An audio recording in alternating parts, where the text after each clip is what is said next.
Are you ready? I'm so ready. You ready? I'm so ready. I'm so ready. Let's do it. 3, 2, 1.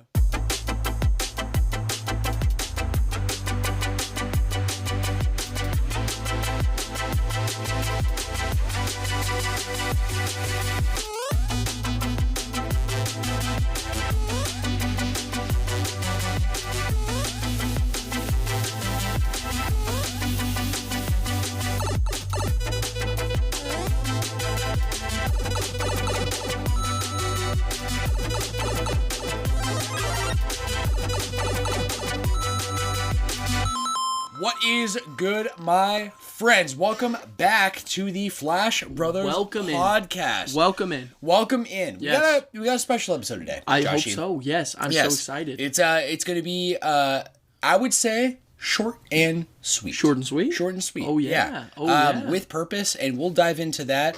My friends, we actually just wrapped up our third episode officially of Pregame. Yes. Right? So if you haven't checked that out, you can find it. The links are literally like on Spotify. You can find the feed on there. Yeah. Under, like it's like premium feed. Otherwise, we'll get you guys plugged in. Okay? Yes, we will. Yeah, and for all of you who joined us and are now entering the main cast. Thanks for joining us for the VIP lounge today. Yeah, thank you. Today marks season 2, episode 27 of the Flash Brothers podcast. We are officially past the 6-month part. Wow. We are, man. This feels crazy. It feels nuts. Does it? And we're still going strong. Stronger than ever, Of I would course. say. I would say stronger than ever. And today is Wednesday, February 21st, 2024. That's right. My friends. My name is Sam, and I'll be your host for today's show, along with Joshy. What up? My brother, my roommate. That's me. One of my best friends and one of the most genuine humans I've ever met. How we doing, Joshy? I'm doing good, man. I would say today's episode, what were you going to say? Can I pause? Please. Real quick. Yes. We dab up a lot in the podcast. Oh, yeah. And I'm so with it. Yes. I actually was reminded of something I forgot about so long ago. We haven't even gotten there yet in 7 Deadly Sins. In Kendall and I's watch of it. We still are only episode 3. You talking about in the prison? Do you remember one of the first things you and I bonded with over anime? Yes. What was it? It was 7 Deadly Sins, but it was that scene with Meliodas and Bond, right? Yes, In the prison, right? Yes. Dude. Exactly. They first introduced Bond as a character. So good. You're not even there yet? No, not in the rewatch. Yeah. But you prefaced me so hard in, you're like, hey, take whatever stereotypes are in your mind. This show is not what you think it is. That character, Bond, by the way, of the 7 Deadly Sins, is my favorite character. And I looked at the character, and my first instinct was, really? Yeah. I don't know if I like how he looks. Right. Like, I hadn't met him yet. Right. But you're like, hey, you just wait. Nope. And the first scene that you see him, which I can't even remember. Is that episode like 6 or 7? No, it's a little bit. Season 1, a little bit further because remember, there's a lot that happens. I just remember because I rewatched most of it. I skimmed most of it, but they remember Elizabeth. Right now, I'm in the Meliodas. forest with. Deanne. Yes. Yeah. So, we just met Deanne. Yeah. There's all that stuff happening, and then it's not that far. Actually. Okay. No, I think you're right. I thought if I remembered right, it was kind of like, is he the next sin that you see? Yeah. So in that notorious scene. It is one of my favorite scenes in anime for not being a fight scene or anything like that. No, it's just you. I don't think I've ever seen through no words almost such a level of brotherhood and friendship in an introduction to a character. Absolutely. So I wanted to bring that to you. Yes. Because how it goes is it is like this firm, like this? Neat in, right? And then there's the whole meme behind it of like, go on the floor, we don't necessarily need to scream every cast, but I thought it might be a vibe if you and I like carry that with the cast and you know, like, hey, Joshy, I introduce you. I'm with it. I'm with it. That scene, I'm so down. Yeah. That scene is so good too because I don't want to spoil for anyone, but just talking on, they hype so much of like not just Bond, but the holy knights that are outside of them. Yes. He seals like a realm around the prison, and he's like, there's no way to escape this realm. There's no way to escape. So they destroy the entire prison just with by the handshake. just by literally like grabbing each other's hands. all the floors are destroyed. It is literally, it was one of those moments where I was like, okay, this is not like a traditional show. No. This is very much its own thing. So, I'm with it. You're with it. I'm so with it. Flash Bros handshake? I'll take it. You know what I mean? Sounds like a deal should we rep patent that? It? Should we? Yeah. Flash Like patent it. Yeah. I mean, yeah. If it blows up enough. Yep. Fucking A, bro. Yeah, brand that shit. Right. Let's get a royalty. You know what I'm saying? Get shirts made. Yeah, get some shirts made, bro. Joshy, let's catch up. We have a special episode today, and like I said, short and sweet is kind of going to be an overarching theme here, as I've told the audience and yourself, and as like work is kind of just really kicking my ass. Yeah. So for this season, and it might be something that continues going forward for the next, I'm probably in my work season realistically. 6 more weeks. 6 more weeks. So for the podcast, that would mean 6 more episodes, right?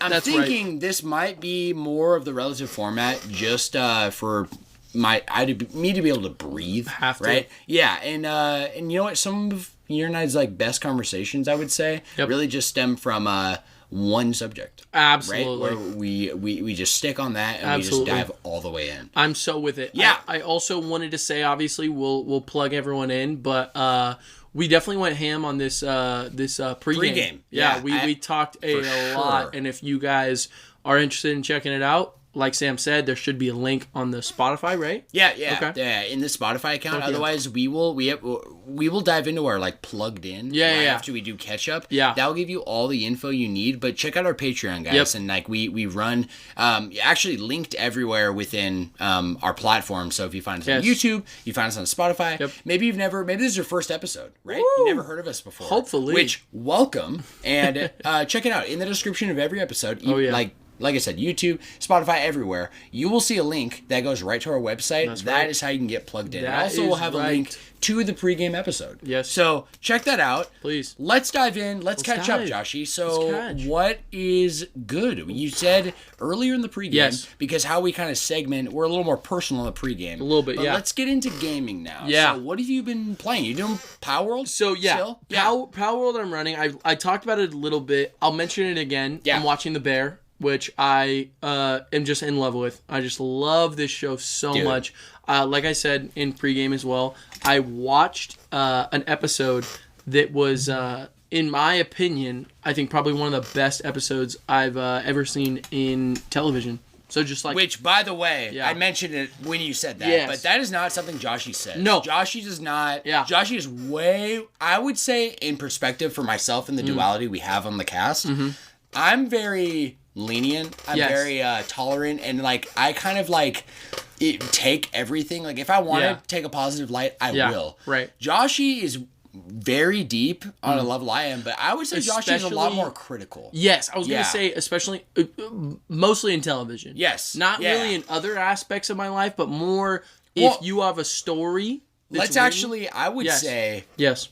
The whole wheelhouse of our cast. That's where, so kind of, that's why I'm saying for this podcast, like, it's a good duality for us because you will keep me in check from just gassing everything up and you know what I mean? Everything's good. Joshy has a really, really, I would say, clean perspective in how he really takes in his emotion when he's watching something. And you don't like to waste your time, No. Like, even if you're watching, like, a bunch of shows, and from the outside, you could look at it as, like, oh, this dude's just watching shows. Yeah. But no, like, my dad watching a show and Joshua watching a show, those two guys are having two different experiences. Yeah, man. So. I appreciate you saying that, too, because I think that, I've said this multiple times on the podcast, but I also feel that if you have the budget, if you have the story, if you have a script, if you have all these things, people making it, it better be high quality. It better be good. It better be. I'm not even kidding. Like that's the idea of if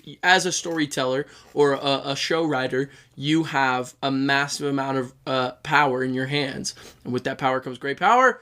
Great responsibility. Absolutely. Everyone knows this. This is the simple way it goes. So when I might steal it from truly, Spider-Man. It might just be our thing. It just might be your thing. My thing. I'll take that. I'll take that. Absolutely. So I always reference you when I bring it up. Yeah, I'll be honest. I appreciate you for that. Yeah, man. No, but it's facts. Flash handshake. Oh, let's hit it. My gosh, bro. So, yeah, that's it. So yeah, it's the one. So when I see something this incredible, like the episode I just saw, I think it's episode 6, if I'm not mistaken. Okay. It's called Fishes, is the episode of the bear. And even that title is just so, it was just an incredible episode. I seriously cannot sing its praises enough, but I thought I should mention it in the regular cast because I dove into it a little bit deeper in the pre. But just incredible. Amazing actors. Actually, Bob Odenkirk, the guy who plays Saul Goodman. Yes. Yeah, he plays Jimmy McGill. He's in it? Yeah, he's in that episode. He plays one of Carmi, the main character's extended family. It's an incredible episode. It is an incredible episode. They just got so many big hitters. My favorite comedian, John Mulaney, plays a character in it. I don't know how. They're just picking my favorite actors. I was going to say, from my perspective sitting here listening to you talk about it and having not experienced it, I can relate on small points. The main actor being Lip from Shameless. Yes. I have no doubt that the acting is such a pull for that show because that's something that I have seen myself with some of those characters. Right. But dude, years before this podcast, I know how you feel about Breaking Bad and especially Better Call Saul. For sure. And the fact that you just said that, it's crazy. This guy's in the show. Yeah, he's what? And it's just such a powerful episode. And there's just so much to it. So I was blown away. And even just like I said, John Mulaney I think is fucking hilarious, but he plays kind of more of not a serious character, but a more serious part than I've ever seen him play before. Do you know John Mulaney? You know him at all? You'd recognize his voice because he's Spider-Ham in the Into the Spider-Verse. I'm gonna look it up while you're talking. Take a look. John Mulaney. John Mulaney. Yeah. I don't know how to spell it, but you probably find it if you try to find it. Sound it out, bro. Sound it out. Mulaney. Yeah. Brown hair, the younger guy. Right now? That guy right there. Yeah, he's he's 36. He's almost 40. Yeah, I think. Well, it looks good. Yeah, he says 41 actually. Oh, 41. So, my bad. Go. Yeah. Big Mouth.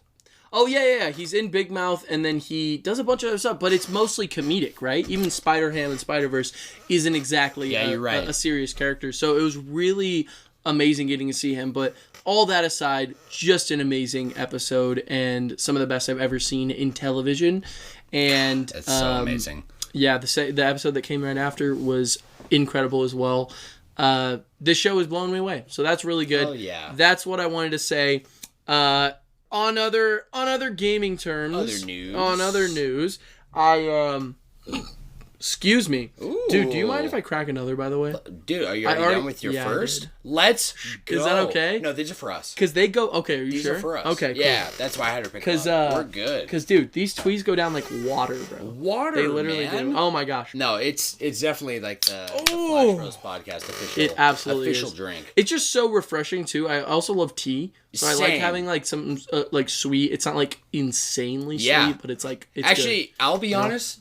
The only negative I have on Twisted Teas is the fact that one of my favorite, I'm a tea lover. In fact, when you met me, I was kind of out of coffee and tea. Yeah. Okay, really? So I don't know if you noticed, but in our year together at Dutch, our year together at BlackRock, I barely consumed coffee. Yeah, I guess I didn't. I never really saw you. Yeah, I always had my own energy drinks. Usually, sometimes though I would just take theirs because it was free. Sure, but I usually have my own preference, right? That's true. But so something that you might not know about me is that back in my pre-time skip, right? Yeah, back in Oregon. There was a time after coffee where I was really going hard on tea. And so I oftentimes another thing that you probably really know about me if you are close to me is that I kind of go ham on anything that, I choose where to put my attention. So it's hard sometimes, I feel from your perspective maybe, to get me into something new that I don't normally indulge in. Okay. But when I decide to indulge in it, I usually, if I really like it, I will go all out. Ham on it. I'll go ham. So iPad setup, I just showed you the pipe and pregame. I bought all the we got this accessory. Yeah, I'll get it. I'll get this. Yeah, I already can see that I'm going to use this, right? Yeah. That's just who I am. And so when I say I've tried tea, Yeah, like I was buying like those pyramid fucking like really like high quality like cloth tees. Yeah. Like tried all these different tees. Bro, like one of the best kind of like teas for me. I'm a little fruity guy because you know what I'm saying. I do. Genuinely, like, when you're seeing me like consume drinks like Ghost Energy. Yep. I'm not having, I'm not a beer guy, right? Or Four Locos. Or Four Locos. You love to indulge in. Yes, and so one of the reasons I love Four Locos so much, along with everything else, is the sweetness. I am a sweet bitch. Sweet and size. I have really quit any regular consumption, whatever, of junk food and candy. Sure. That was a decision years ago. Sure. Really going down the lines of like working out in a more healthy life. Yeah. I'll fall back in sometimes, but I always there is this sweet tooth in me, and I found it's much more satisfied with genuine flavor. Sure. So like a genuine peach flavor or a genuine raspberry. Absolutely. Oh yeah. I'm with that. No, I do. When we got the actual real fruit strawberries a Dutch and that scoop.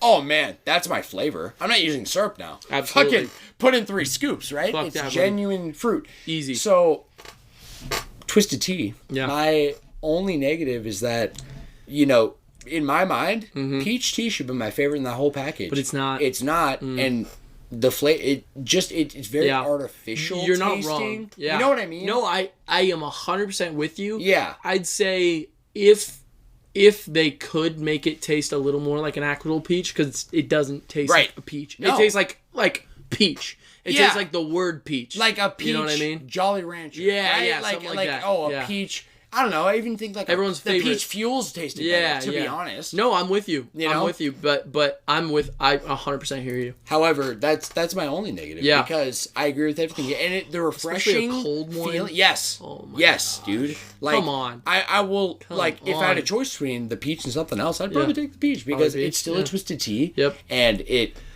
refreshing. It's so funny because of a cold one. Yeah, they got to be cold.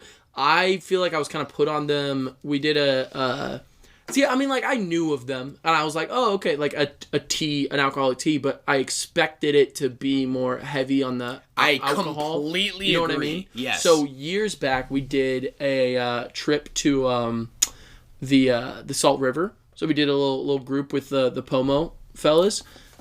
Did you go to that? No. Were you there? Are you sure? No, I'm positive. Oh, okay. Yeah. I think I was invited. We definitely invited you. Oh, it was when you were working there. Yeah. I was working there. With Dory, obviously. Yeah, and I was dating Natalie. You remember that? That whole time? I think it was right before I turned 21. I remember when you guys got back. Yes. Because I was going to go, but I couldn't go. Yes. Yeah. So I, on that trip, we basically packed nothing but twisted teas. No beers, no anything. Because it was like, Salt River, it's basically a moving beach. You know, like you're in the water and it's so refreshing, but you sit on the tube, you get dry, you're fine. Like you're not really like that wet, but I don't know, it's so much fun. For anyone out there who hasn't had an experience at the Salt River, he is so freaking cute. So is he cute. not? Oh my Shout outs God. to Momo, yeah, our cat, Momo's making with a us. cameo real quick. Momo's with us. Best house cat ever. God. Everyone says that too, by the way. It's not just because we raised him. No. Like, it's not just because we're like close to him. Every person who comes in the house is like, I used to like not like cats. Yes. Like, this cat has changed my opinion. Yeah, I don't know if we lucked out. I don't know if we just picked the we lucked sweetest cat. out. You think? Or is it because of the way he was raised? It's definitely both, okay? Because, like, first of all, like, cats have personalities. Yeah. Just like people do. Right? It's so very evident. Same thing with dogs. Yes, it is exactly the same with dogs. Seriously. Like, you get 2 little weenies together. Like, okay, you know what? Real example. Yes. My buddy Ben, back in Oregon, Yep. he's got 2 wiener dogs, okay? Right. Zyra and Jude. Damn, you remember those. Yeah, actually, you know what I remembered is that he used to stream a lot. He's on a break right now, but like this guy's a very talented, like got a family friendly, like Nintendo, mostly Mario Maker. Oh, okay. And Mario Kart, like a streaming channel, right? Nice. Like much like a Drell. Yeah. I mean, he actually had done it for I think 2 years straight. If I'm not mistaken. Nice. His channel is called JZL Gaming. JZL? And I, like, for a while, when he first branded officially, I was like, so, am I dumb? What's JZL? Yeah. He said, who are my animals? Well, I said, Jude and Zyra, Jay-Z, and his cat is Lola. Oh, yeah, that'll do it. And they're amazing, like seriously. But you can. My point is like you can literally every time I go over. I saw him at Christmas time. Yeah, Jude and Zyra. Jude is like, bro, I'm chilling. Bro, I'm asleep. Oh, new person's here. Hello. Right. Oh, I'm kind of. Oh, okay, he's okay. Yeah. All right, I'm gonna go do me. Right. Oh, you seem nice. Okay, I'll come sit by you. Okay, Zyra. Like barking, it's true. Stop. Very different. Like I don't know who you are. Get out of my house. Right. What are you doing here, Dad? That's what I see. No, you're 100%. You know what I mean? Yeah. So you're right. I think it has. So I think it has to do with both the factors, personality. Bro. Yeah, and I think we definitely lucked out. But that's how this house feels sometimes too. It's like there's so many factors to it, but it's like we truly did luck out, all meeting each other at the same time, working the same job, and like at the same. Yeah, dude. It's and not just like at the same time. Yeah. What that time was, dude, for all of us. We met Momo technically at Dutch too. Yes. Did I tell you about that? Because it was okay. Yeah. No, I knew in the moment because I knew exactly who the two girls were. Yes. Yeah. Because they offered me the same damn cats like a week prior. The cats in the car. Do you remember? That was something I missed. They had you guys worked that. Oh day. Yeah. And you told me that they literally brought the cats. They were like, through. we have. They only kittens, told me about it, but they were little guys. So it took like 2 months, I think, I'm until not gonna lie. they were ready I don't to sell know if them. I could say no to a baby kid, dude.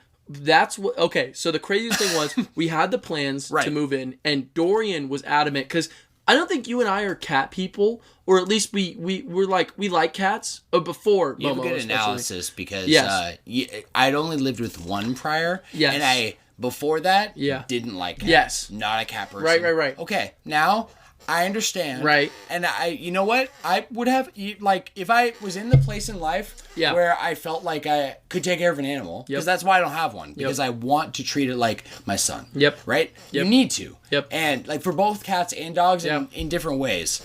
But, you know what? Cats are a bit more independent. I could have a cat. They could. But absolutely. I didn't, when you guys were talking about it, and when the girls offered it to me, my mindset was no way. No way. Well, that's the funny thing was I was like, yeah, I'm down for it, but it was Dorian's idea, right? Right. And so when she said that, I remember I was like, yes, I'll take that cat. So the first time, I don't remember seeing Momo exactly, but I must have seen him because he was in this litter of cats. The first time I saw Momo, just like most of the people in this house, was at Dutch Bros.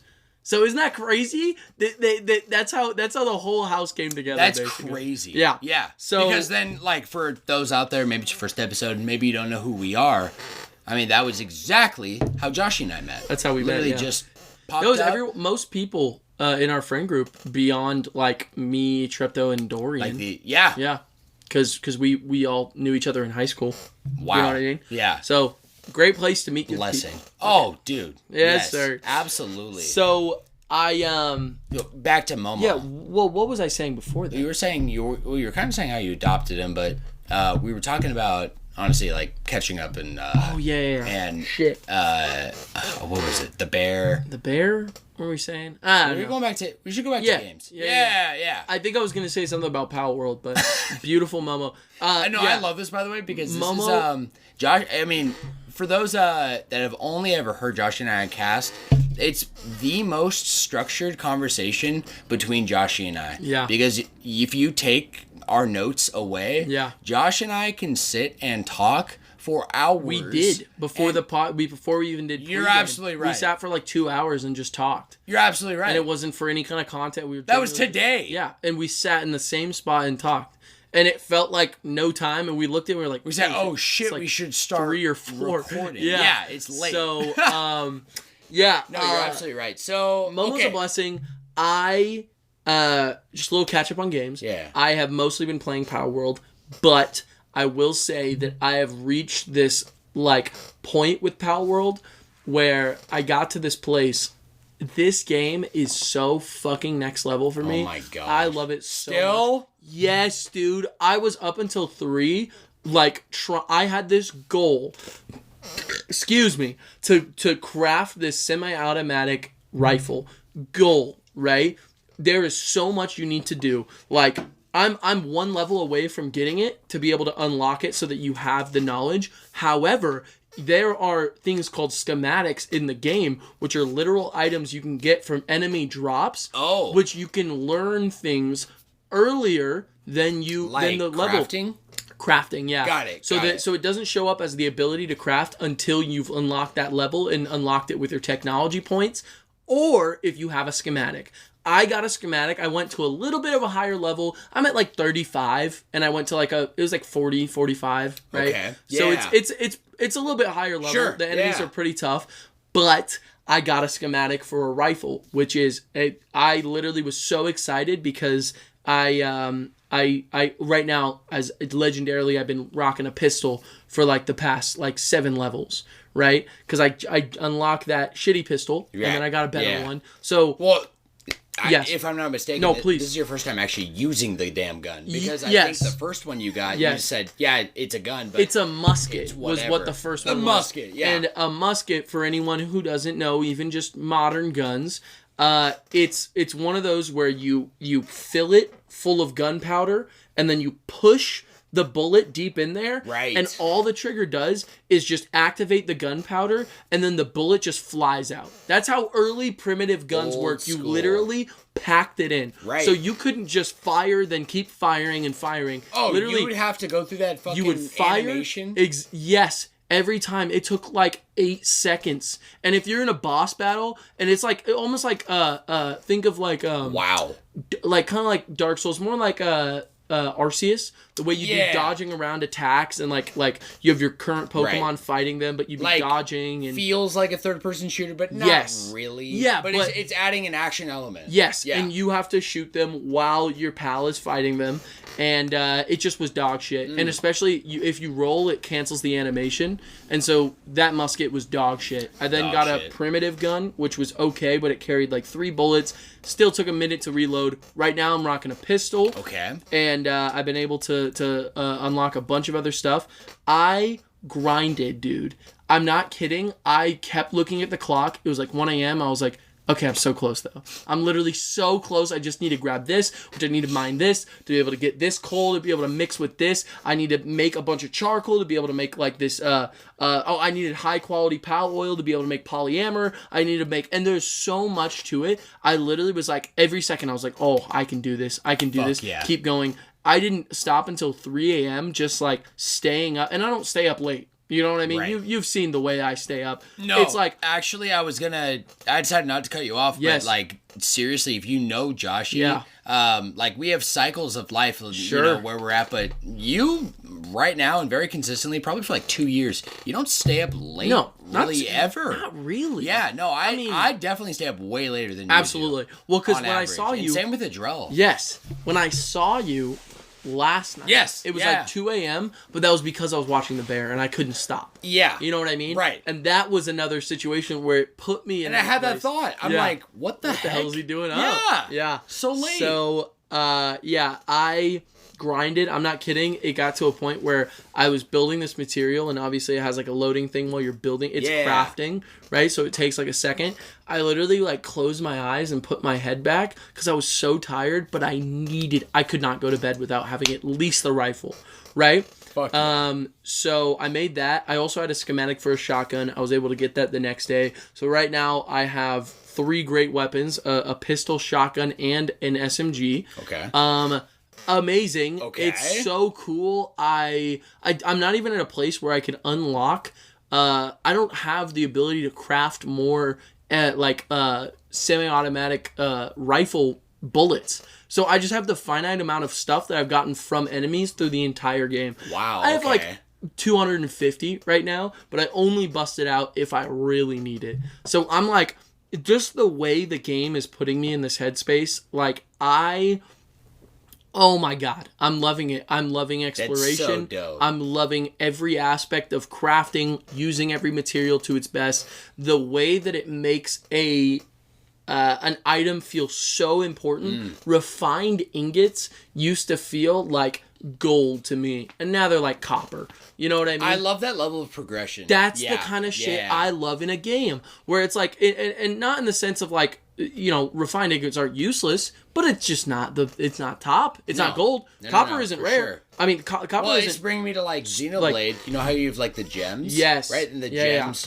start with a level 1 gem, and you actually have to, Xenoblade 3, you craft your gems. So that's right. You craft the level 1. Right. As you go through the game, keep going. You slowly get... Dude, you literally, like, there's no point in equipping the lower gems. No, of course. You've gotten to a higher level. Right? Yeah, and I mean, the same thing can be said with Minecraft. It has the most, I think, clear-cutter basic way you could put it, which is a stone tool is nothing to an iron tool, or a wooden tool is nothing to a stone tool, diamond, you know what I mean? That kind of progression. So the same thing you see, but I just think Power World is doing it at such a consistent rate that I am... I'm just thoroughly impressed consistently. For sure. Yeah, I feel like... From just a listening perspective, with interest for sure. Yes. Like the perspective I'm kind of like feeling of like why it's so good and why it's different and so addicting and why it touches on these things. Like especially with what you just said about it, I feel like it. Like there was a part of Arceus who was like, okay, why did I have this literally proclamation instantly from a Pokemon guy? Wow, this is my favorite Pokemon game ever. Like seriously, this is how I want to experience Pokemon. Oh yeah. I think it's for this deeper level reason for the Pokemon like aspect of it. Yeah. That is amazing. Sure. And what I experience in Pokemon Go right now. Right. Like I love shiny hunting. Like there's parts of Pokemon that make this big piece, but there needs to be this like evolution. And Pokemon, other than like really like a few needs to be evolution in Pokemon. Hey yo, you know what I'm saying? Do you hear me right now? I do. There does because it kind of needs to be more than just the Pokemon. Okay, hear me out. And I'm not talking in a cute way. I'm not talking in a small... No, I'm saying like, okay, Power World, it has a Pokemon element, sure, right? Like, and really from what it sounds like, what I'm hearing from you, because I haven't really looked at it since it came out, but it sounds like the Pokemon element really isn't the game. Right. It's a small part of the game. It really is. In fact, most of the time that you have updated me on it since our first talk, you barely talk about the pals. The craziest thing is, you're so right. You know what I mean? You're so right, but it is still so important to me because there are so many things I love about Pokemon. Sure. There's so many reasons that I am in love with the series. Like above other things like that. Above other things, yeah, absolutely. But I, at the like true core of like one of the reasons I love Pokemon, and you can relate to this as a kid, there are some sick designs, there are some cute designs, there are some cool designs, there are some designs. I still relate. Like that's like a part of it. Let's say you're playing Pokemon for the first time, and you're like, I wonder what this Pokemon's gonna look like. You don't know. So there's this appeal of Power World when I get to a new area and I see a boss and I'm like, I want that. I want that. Not only is it that design, there are so many deeper layers than Pokemon is, because what could it do for my base? What can it do for my base? Is it a better attacker than That's the attackers actually I have? like exactly what I'm Is talking it a ride? about. Like what can you do, what can you do with these pals? So the fact that you are having that thought, that is not a thought I have ever had in Pokemon, right? Like, what is this Pokemon doing beyond that? No. It's like, this is the thought process. Yo, this Pokemon's sick. Yes. Can I put it in my party? Yeah. Ooh, I already have a fire and a psychic type. Damn, I have to really want it to put it in here. Yep. Okay, I don't. It goes to my PC box forever. Yep. We mentioned that, right? Absolutely. So, like, this added layer of, like, deeper thinking, like, how it handles them with the base. Seriously, the base part of it and mounts seems. I mean, dude, flying mounts, running mounts. There's water I love mounts. Have since World of Warcraft. It is absolutely. So this is why I'm not kidding. I think you would fall in love with this game. I would. It's know dangerous. You would. I know you would, because I am like. I'm pulling up, like, stats of, like, the best mounts that you can have. There's flying, swimming, and land mounts. I feel like I have the best land mount right now, but I absolutely can improve from the flying and swimming. I don't really need swimming if you have a flying mount. If it's fast enough, it can swim. It can fly over. Yeah. You know, but Do you need to like be in the water to like there's fish or no nothing like that, but there's a good amount of land that is like in the distanced by sure. water. Yeah. So and then there's lakes sometimes and shit, and the only way you could unlock the map is by crossing over the land, kind of like Did they do that in Xenoblade 3? Like crossing over the sea? Yeah. Or just over any bit of land. Yeah. It's like there's a grid and you only see the places you've been to. And so Well, Xenoblade has like the air with the sea. Yeah. Yeah. Like, well, I was more referencing, I thought in Xenoblade 3 you had to walk over the land to see the map. You do. Isn't that the way? And it kind of follows your character, right? Yeah. Not in like the main. There's like the hand-drawn map. Yeah. That just reveals as you unlock regions. Yes. But there's like the mini-map. The mini-map right? where that it's orange. Yes. Yeah, and it reveals more like everything. So I'm loving it. It's even taking me back to some points of like SteamWorld Dig 2. I know that's such a funny thing, but I went crazy with that because I wanted to upgrade my character the most to reveal more of the map. I wanted to upgrade the character as much as I could for all these reasons. And it's just taking me back to every positive gaming experience I've had, even the exploration. I love it. Every single vibe and biome that you could ask for is in this game. I literally just saved I'm at like a volcano right now, and I'm just I'm loving it. I'm loving every second. Hell yeah. I can't stop playing. Ask, has Kid Icarus kind of like just completely fallen off right now? Just for the week, it's been like I just haven't touched it just because I have been putting most of my time into Pal World. Yeah. And then the other time, you're busy. I'm doing stuff. Yeah. So, I mean, it makes sense. Pal World right now, Kid Icarus is not done though. Cool. I'm 100%. I'm still thinking about it and stuff. I just thought about it today. I was like, should I pull it up? I only have a little bit of time. I think I'll run some Pal World. So, yeah, that's what I'm running right now, and that's kind of which is so funny because I know you've been still consistently on Pokemon Go, right? Yes. Which means we both have this like perspective of the monster catching like genre. So yeah, no, for sure. And it's crazy because I can't remember if I talked about this. Like correct me if I have. Pokemon Go is like unlocked like this crazy side of me that like I think that's why it feels amazing as it does because it's a side.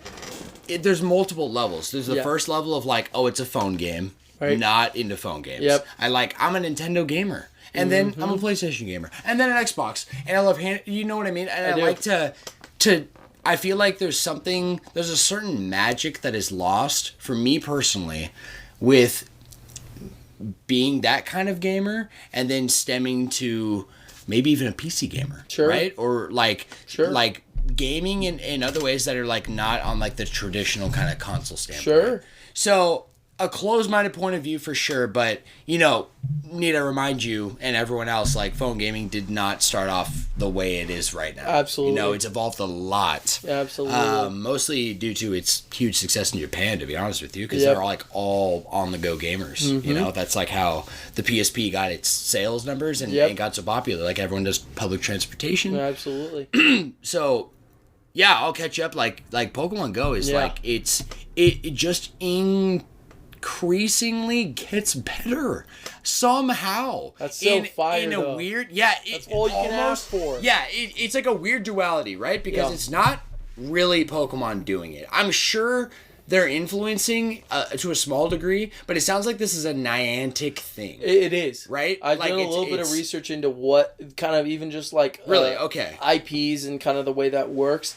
It's a Niantic game. Right. It's got Pokemon Company's seal, and it's got, but it's not Nintendo. For sure. It's so funny. And so, I feel if I understand Nintendo correctly, they're the type of company, much like Disney, where if something represents them, first of all, they're really picky with who does that. Very much, yeah. Second is that they're going to have their hands and feet in it. Yep. But it sounds like from where it's at, because that's kind of what I understand now too, is that Niantic really does make all the big decisions. Yeah. And I'm sure there's just a little bit of influence there, but because of that disconnect from the main company, I feel like that's what has allowed this game to do different things. Yeah. Right now, to catch you up then. Yes.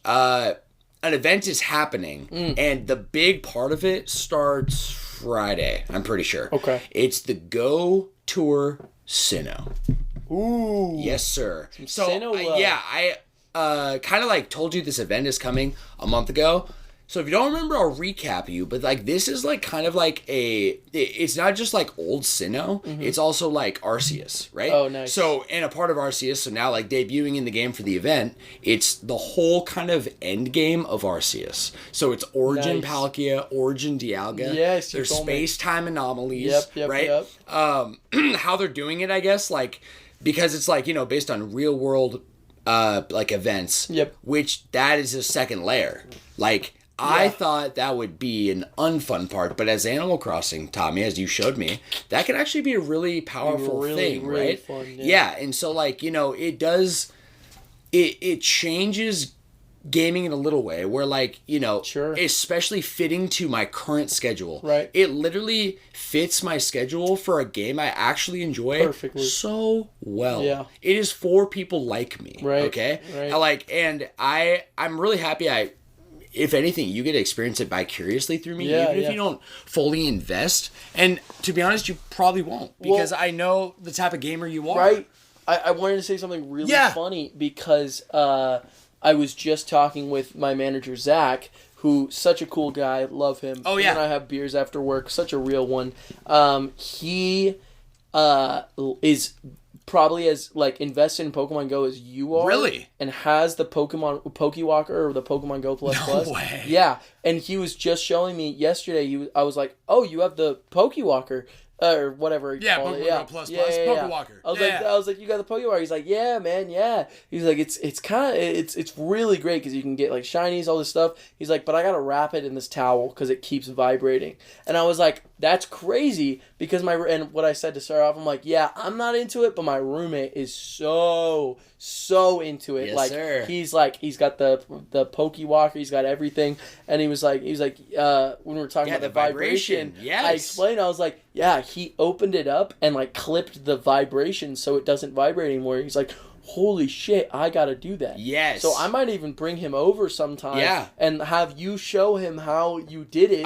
I'll do it for him. Yeah, I would love to. Quality of life improvement. But I was talking about it. That's so dope, bro. Yeah. Honestly, too, make that offer. If he is too busy or can't, right? If he gives it to you, I'll do it for him. That's so cool of you, bro. I'll definitely let him know. I love stuff like that. I didn't even I didn't want to put your name in there like, oh yeah, he'll do it. But, dude, we should. Because I think... Because he wraps it in a towel every day to be able to have it in his bag so it doesn't just, vibrate the fuck out of it. Yeah, no. That's so crazy because I'm like, wow, that's he really understands. No, he does. Yeah. That's what I'm saying is that I was like, oh my God, I get that. I get what you're saying because of what Sam told me. Yeah, dude. So, and also, I want to tell you too, if you're in that situation because you're like, oh, I don't know, just ask yourself what you would do, right? Right. So my first thought was excited, yes, yeah, man, I would love to do that. Absolutely. I'll keep that posted. Yeah, keep that posted. Yeah, let me know. So this Go Tour Sinnoh event, it's big hype because really. I can summarize my excitement in they're introducing a brand new mechanic to the game called an adventure effect. And I think I talked with you a little bit about it on cast. About Dialga and Palkia's origin forms? Exactly. Yeah. So there's a couple of layers to this. First, and they've done this in the past too, but usually with a new event and a new event bringing a big feature, they'll make it so you have to participate in the event right now to get the feature. And then later, maybe 6 months later, they probably will bring back Dialga and Palkia as a raid boss as they have. Right. But it probably won't have spatial rend. Right. There's the other move too that Dialga's got, but that is time vortex. Time distortion. I think it is time distortion. Is it really? Yeah, I think you're right. Oh, you want to let Mode out? Oh yeah, I got it. He's in his little antsy mode. He is. Thanks, brother. Come on, go, baby. Well, the effect basically is you need the move to be on them, and they literally made an announcement and said the move is not learnable, so you have to catch one that has the move. That's crazy. You start off the event, which they had a pre-event last week, I think, and so you choose either Pearl version or Diamond version. It's really cool. Yeah. So it kind of is like giving me, it's almost like this feeling of like, the feeling that I know you know what I'm talking about of like, I miss like this, I have this nostalgic miss of this game. I miss Diamond and Pearl. Yeah. I kind of want to go back and play it. Right. And then you go back and play it, and the second experience onward is never as satisfying as the first. Couldn't be. Yeah, it couldn't be, right? Yeah. It's like you said, like, you are getting such a high right now in Power World because everything is so new. It's all new. It's all new. Unless you're watching something like AOT that has those elements naturally put in where it's like, oh, you need to rewatch this, right? Because you'll have a second, like, understanding. Yes. Most of the time, that's not the case. it's never the case. Yeah, and especially with Pokemon, right? For like, sure. you just might know how to play the game better. That's usually it, right? And you want to experience it again. This is kind of like really experiencing something like that, you know? And like, you know, all the rumors right now about Gold and Silver. So that might, if that game follows, like, it's cool because I'm experiencing like this really, really fresh experience on something I love, which is Pokemon. I don't have time to play it. And Pokemon, like, I like to go all in. So, like, playing Pokemon is, like, that's not, like, a short experience. Right. Most people play Pokemon, spend hundreds of hours on the Pokemon game. Absolutely. You know what I mean? Yeah. So, it's like I'm getting to experience, like, events. Like, I'm like, oh, wow. I'm, like, playing the same game. Now it's, like, this fresh, nostalgic trip to a past game. But with new elements and brand new features. You know what I mean? And a new way to play. A new way to play. It's just a new game. Yeah, because like to spell it out, I didn't even do that. Like the Dialga effect, time distortion, it pauses all of your active buffs and timers for the duration of the effect, which I think defaults at 6 minutes. So, for example, there's something called a daily incense. Oh, yes. And then there's incense in general, but the daily is kind of special. You can only use it once a day. Yeah. And it lasts for 15 minutes. It's not very long. A normal incense is a half an hour, and if there's event bonuses, incense can go up to 3 hours, right? Which you can understand what incense means, right? Sure. More Pokemon. Bring shit to you. Daily incense is special. Because daily incense brings Pokemon that don't normally spawn. A lot of Kanto Pokemon, usually like one of the starters from each kind of region will pop up once wherever you're walking. And it's the only way to get the Galarian birds. Oh, yes. Yes. Which you're still hunting, huh? I am still hunting. You have Articuno, right? No. Oh. I've only seen one Articuno and one Moltres. Yeah, right.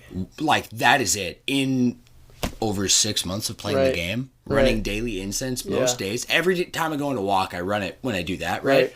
But being able to pause that and extend it, that is huge.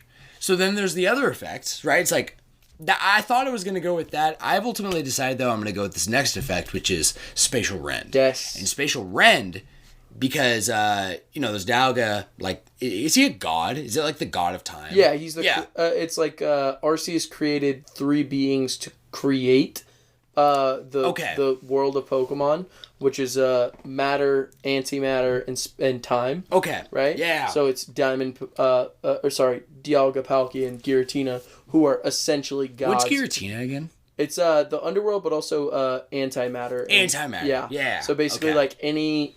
It's like the space in between spaces. For sure. And other worlds that exist within Pokemon. Yeah. So any world that exists like that. Yeah. So Palkia is on the space side of things, right? And so this ability Spatial Rend, it's so dope. It literally takes, like, if you've ever seen Pokemon Go, you have like a little radius around you at all times. Right, and that radius is basically how you can, like, do things. Spin Pokestops. Exactly. Yeah. Pokemon will only spawn in your radius. Yeah. So it doubles the radius. That's the one I would go with. Dude, for sure. I said that last time, but I think, is that what you're thinking now too? Absolutely. I mean, I already chose Palkia. Oh, you chose it already? Yeah. Nice. I do still, though, like, it just guarantees a Palkia that has that, so I'll get it no matter what. Right. But you know me and how I'm into Pokemon, so I'm raiding constantly. Oh, so of course. As soon as those raids drop, I'll be raiding them. Oh, so they're not out yet? And no, start Friday? Those 2 start Friday, I think. Okay. Yeah, of the origin form. Yes. And they're doing it in a weird way, too. They're doing it, like, they're always, like, trying new shit. Yeah. So their new thing is, like, raids happen, I think, between, like, 10 a.m., maybe earlier, up to, like, 8 p.m. or something, okay? And so there's going to be one Dialga and one Palkia appearing within like a region every hour. Okay. And for the first half hour, it's the normal form. And then the second half hour, a time distortion occurs. And then they'll become the origin form. Nice. Yeah, and it will also change the Pokemon just like an Arceus. Nice. So if you're in the space-time distortion, which is in that last half hour within all weekend long, it's going to be a bunch of different Hisuian Pokemon. Oh, nice. Like Kleavor will appear in the wild, and Kleavor is normally a raid boss. Oh, wow. Example. Yeah. That's cool shit. It's really, really sick. Have they put in other Hisuian Pokemon? Or are these going to be some of the first times that you've seen them? So this is going to be, from my understanding, because I started playing last August, and to be honest, like, I've been really, really ham on things going forward, and not so much on, like, doing my homework and understanding, like, the history of the game. I only know my experience when it first was conceived, which is what, like, 2016. Was it? Yes. I think you're right. It was. Yeah. Because I was dating Chloe at the time. Shout out to Chloe. Yeah. She is. I think we brought her up last week. We did. Actually. Actually. Chloe's showing up a lot. That's how that works. Huh? I know. You know what I'm saying? Telling me. Oh, let me get a sippy. Oh, Four Loko going down. Ooh. That's your second Four Loko, right? Third. Oh, wow. Yeah. We're tripping balls. Pregame Josh and I crazy. are actually like running around with the mic today. Yeah. So I don't know if you can hear it, but it's kind of getting nuts. Is it? So, yeah, big house. You know what I mean? Yeah, you're not wrong.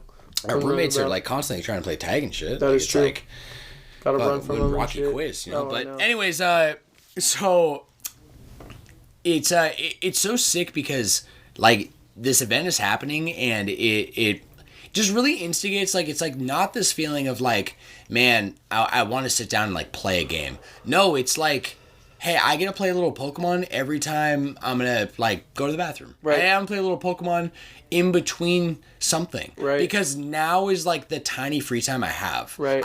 So what am I going to do? Pull out my Game Boy and my Switch in the bathroom? No. Like, I'm not even going to bring my Switch fucking with me, right? But my phone is always with me. Mm-hmm. And I carry around a little, like, man satchel, and my Pokewalker is always with me. Nice. So it, like, makes this, it's this feeling, Joshy, that really I'm going to, like, culminate into, I feel like I'm literally a Pokemon trainer. That's so tough. You know? Like, it's crazy. That's so cool. On top of everything else I told you about beyond the Pokemon, the roots, like, the things that, like, the game literally, in a really well-designed Animal Crossing style way, I'll say, it like encourages you, it rewards you for moving. It rewards you, like, the only way to hatch eggs, how do you hatch them? You walk. Physically walk. Crazy. Right? So I hatch all my eggs, all my shifts, because I'm moving. Do you have to incubate them? You do. Yeah. I just remember that's how it was done back a long time ago when I played. Back in like 2016. Yeah, that's still the case. Nice.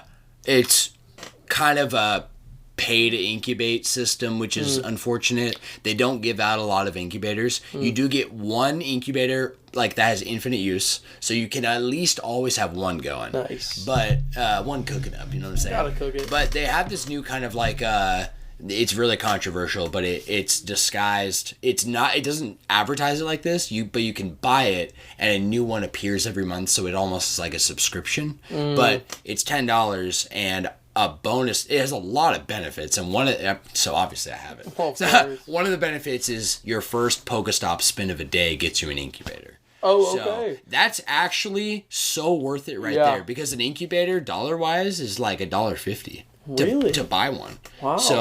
So you could make theoretically like $365 dollars.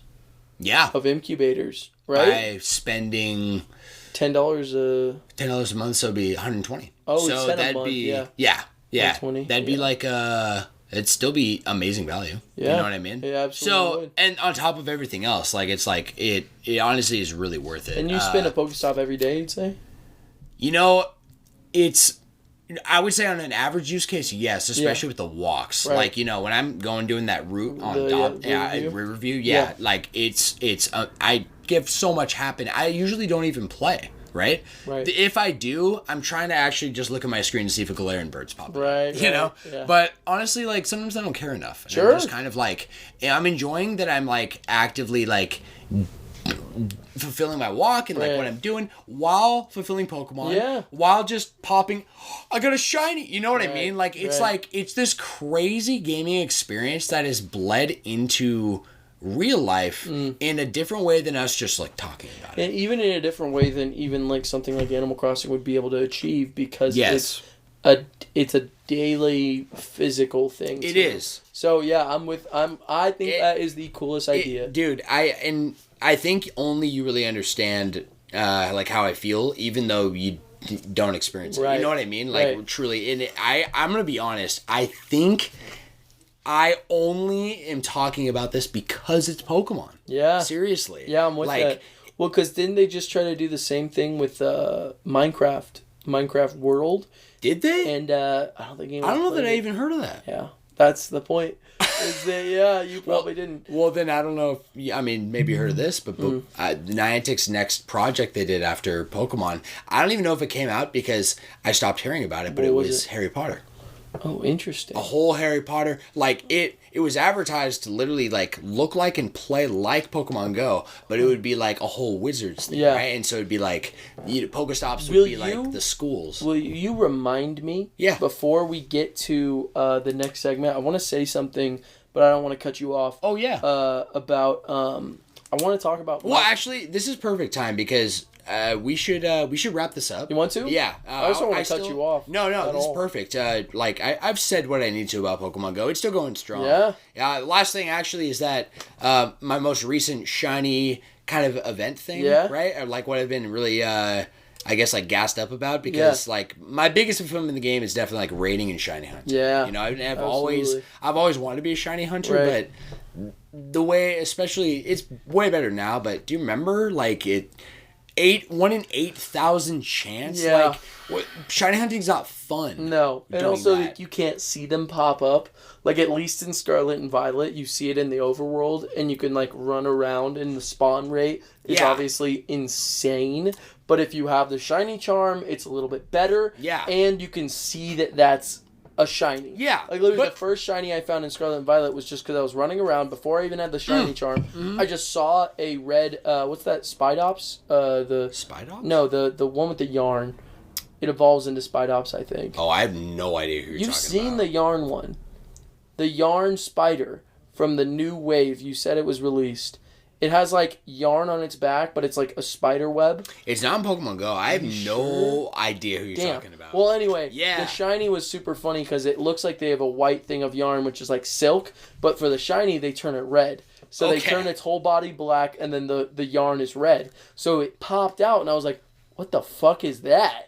And then it's just a shiny. But in a situation like Pokemon Go where you have to physically click on the Pokemon to be able to see if it's a shiny at all. I don't know if I said it poorly, but I love shiny hunting in Pokemon Go. Yeah, no, that's why I was saying that it would be... like for the older games? Yes, it would be ridiculous if that was... Yeah, and like, to add, it, like, and you're so right with all those things. In fact, like, shiny hunting was pretty fun in Arceus, you know? Yeah. But it sounds like from everything that you've told me and what I've seen, and honestly, YouTube, it's still in my algorithm, even though I don't ever click on Scarlet and Violet content. Right. I still see, like, it seems like it's the best it's ever been for the mainline Pokemon games. Definitely. You know what I mean? For mainline, and even better than Arceus, to be honest. I'd say it's definitely better than Arceus, but one of the best things about Arceus was there was a sound. Remember that? You're right. That isn't in Scarlet and Violet, which I think is weird important. That it's not. But it just means you gotta look. Yeah. But there's some Pokemon that don't look. No. I hear you. So the thing with like Pokemon Go and like like what makes it fun is that the process is fun. Right. Because the process for old Pokemon was literally I'm going to make a save right before this boss or something, and then I'm going to check it. 5-second animation, not it, reset my game. Right. Check it. Dude, that's not playing a game. Let's be honest here. No. And like this is coming from a shiny hunter. Right. So like I'm like there's nothing fun in me until the moment I get it. Right. So it's really not worth it. No, I'm with you. Pokemon Go has changed the whole vibe of shiny hunting. Like, it's like, yeah, okay, this Darkrai's here. Okay, so that was that is my big like Pokemon is a shiny Darkrai. Have you seen shiny Darkrai? Didn't you show me? No, I had caught a regular one. Did you get one? And you said you hadn't seen it before. Show me. So I'm going to show you right now. I actually have, I think, 3 of them. I just caught a pal that kind of looks like Darkrai. Can I show you that too? Oh, yeah. Yeah. So we can exchange, because that would be so bitch funny. Oh. It kind of looks like Darkrai. So check it out. Right when I saw it. That's sick. Oh, that's so cool. It's like, if it's going to be purple, that is the perfect shade. Dude, I never showed you Darkrai's legs, remember? No, you didn't. Why do you spell Darkrai? Darkrai? Pretty sure? I found it, yeah. Mine's name is Sephiroth, so... Nice. You know. Of all the Pokemon, he probably fit that vibe the best. Oh, yeah, absolutely. He's got the white hair.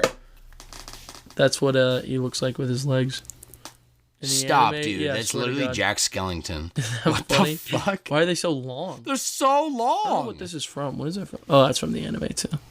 Yeah. Wow. So when it lands, it, like, places those legs down. Isn't that funny? That's hysterical. Wait, this is the mic cord. Oh, my God. Watch your toesies. I'm watching. We're on our tiny table Tiny little table. We have a baby table. I know. I need to get a new, like, microphone kind of plug. Not for any other reason other than, protecting it, you know what I mean? Oh, absolutely. Having one that's like securely clipped in, because I don't know if you noticed, Joshy, but and the audience can't tell because it's actually really good quality, but the cable, you know, there's a dongle and then it goes into my iPad, so it honestly is really loose, and I wouldn't fuck with it because if I was to touch it right now, it literally would wiggle. Oh, damn! Right? It's not secure. Not whatsoever. Too secure. No. All right, so check this pal I just got. I just literally made this connection myself. I'm like, it looks a little like Darkrai, right? Just a little bit? Just a little bit? Yeah, it's the exact same color scheme. That's what I'm saying. Sometimes I'm like, no one would make these connections if it weren't for the color schemes. For sure. Like that one you saw, that I actually have that on my team. Is it looks the like, Luxray? it looks like one of the, it's like blue. It looks like one of the swords, the 4 legendary swords from Black and White. Remember them? There's the one that's blue. Yes, it looks like Cavalion. Yeah, Cavalion. Yeah. Sometimes I'm like, you could fix that by just turn that thing green. You know what I mean? Yeah. Or something like that. Yeah. Or switch the colors. Anyway. Yeah. Anyway. You know what, Joshy? This is perfect. Yes. Let's segue straight into plugged in. Wait, can I tell you a funny thing, though? Yeah. Real quick? Yeah. I wanted to say this during catch-up. My mom is like 30 hours into Harry Potter Hogwarts Legacy. No way. Dude, she's like, she literally showed me it. She's already beaten it. She's doing like side quests right now. And she's like, there's like a farming and breeding thing for fantastic beasts, like that live in the world. And she was showing me like her farm. Yo. And my mom does not play video games. She's like learning, and she learned, and she's like going crazy. But I know I mentioned that last time, so I just thought I'd mention it. No, Isn't that crazy? I don't know if I remembered. Yeah, she's learning. Dude. I mentioned it because she's learning how to use a controller. You know what I mean? Yeah. I think I mentioned that. Oh, I think you did. Yeah. But that's amazing. Isn't that crazy? Actually, and so you probably have, because you guys are pretty close, so you probably like know a bit more about it now, right? Well, yeah, because she showed me. Yeah. Yeah. But I've never played it, so I don't know anything about it. Yeah, no, that's so dope. It is lit. I love it. Are we good? Yeah, baby. We're ready, baby. Oh, I'm ready for it. Okay. Sweet. Joshy, let's get plugged in, shall we, my friend? I've also noticed that having it on this stand, it looks a lot better, but hold on. I'm going to go into setting because it keeps doing this like screen like timeout. Oh, okay. You know what I'm talking about? Yeah. But I think I can Doesn't keep it open? Oh, yeah. Auto lock. Ooh, 15 minutes. Let's do that. That sounds a lot better than... It was on 2 minutes. 2 minutes? Yeah, I feel a lot better about that. I was wondering what you were tapping. Kept tapping the screen. Oh, yeah. It literally just kept getting dim. Oh, curious. We're good. 15 minutes? Let's go. I can handle that. I really like it on this stand, too. Like, it's like really like... Looks nice. I can put it... Thank you, bro. You're welcome, bro. I have a professional setup around here. Yeah, dude. In this tiny room. Joshy, let's kick this off. My friends, welcome to the Flash Brothers podcast. Welcome in, baby. I'll give my spiel. This production constitutes two best friends sharing casual discussions, exploring our collective interests together. Highlighting modern headlines and nostalgic topics, as you have clearly heard for the last hour. That's right. Framed around gaming, anime, and further diverse passions. That's right. Which, honestly, is all over the map. That's right. Josh and I are very different and very similar. That's right. It's in the perfect way. In the perfect way. Focus is set on spreading positive vibes and spreading comprehensive and informative content, building a vibrant community where you can actively join in on the conversation. That's so real. It's real? Real as fuck, bro. Real as fuck. I'll give the info drop. Our episodes drop every Friday at 5 a.m. Yep. Sharp. And actually, you know what? I say that, and I think like 3 Fridays ago it was 5:30. So, you know. Man. Yeah, I almost made it. Ruined it. You know what I will say? If it's ever past 5 a.m., I am actively up and getting it on there. Yeah. And the upload, because I upload like several files for like pregame. Yeah. There's a limit to the file size. For our main cast, there's not.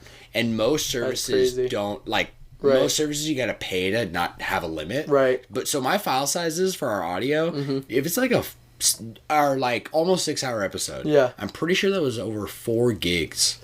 Serious? Yes, it's as raw audio. Well, you know what you should put into the spiel? You should make it say at 5 a.m. sharp, except for that one time at 5:30. And then you should keep going. Okay, I'll try to remember that. Yeah. Otherwise, you just chime it on. It'll say be perfect. Yeah. Perfect. My friends, so it is available everywhere. You can check us out. I mean, you know, if you've never heard the show before, you probably found us. That's right. Otherwise, though, you can enjoy us wherever you would like. Yep. Which would be Spotify, YouTube, and if you want it somewhere else, just write us in. Let us know. That's right. We invite you, my friends. Speaking of write-ins, join the community. Let's get plugged in. Please. We gladly accept and appreciate questions, comments, corrections, and discussion starters. That's right. Because Josh and I do not, we can run this cast, like I said, 6 hours and not have any other input than our own mouths. So real. But we would love to have an audience. We would love to have people actively, not just an audience, right? Like, listen in, take this in, but we want you all to get involved, right? Yeah, we want a community, we want a family. We want a community and a family. Yep. Thank you, Josh. You're welcome. My friends, you can check out our website to get involved, okay? That'll be patreon.com/flashbrospodcast. There is a free membership. I think you just need an email and a name. I don't even think you need a phone or anything. And you can, if you don't want to even... I think the email thing is important because Patreon is not a spam platform whatsoever. Their whole mission is to enable content creation. Ooh. And in a way that they can control. So I love, if I don't even think I've given Joshy the spiel of why we're on Patreon, but I've done a lot of research before the cast started for years about how exactly I wanted to distribute the content. And I wanted to make it as cohesive as possible and kind of in a way if it's in one place and distributed everywhere else. But if you want to go home, if you want to go back to the community and the root where you and I are at, it's on this specific place. 100%. You know what I mean? Oh, and Patreon really, like, their mission... I don't care what any controversy is out there. Like, I really believe in...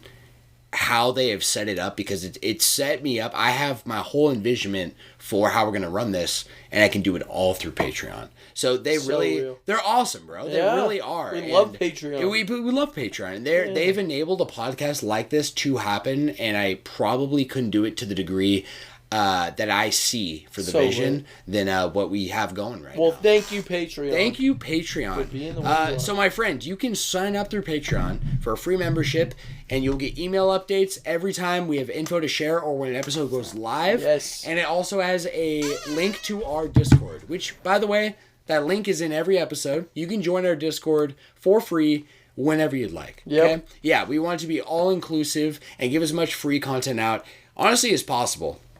But speaking of paid content, my friend, we do have a membership platform. So if you'd like to become a gold tier sponsor, the goldest of the gold, the goldest of the gold. I should get you to like announce that on episodes. Like, oh yeah, gold tier sponsor, gold tier sponsor. I like that. Yeah, Josh has got a great announcer voice, and I want to like take advantage of that. So, my friends, our gold tier sponsorship is just simply our subscription. Okay, we want to keep it cohesive in one place. You will not find this on Spotify, YouTube, or anywhere else. In fact, you won't even find our YouTube videos that are in the works.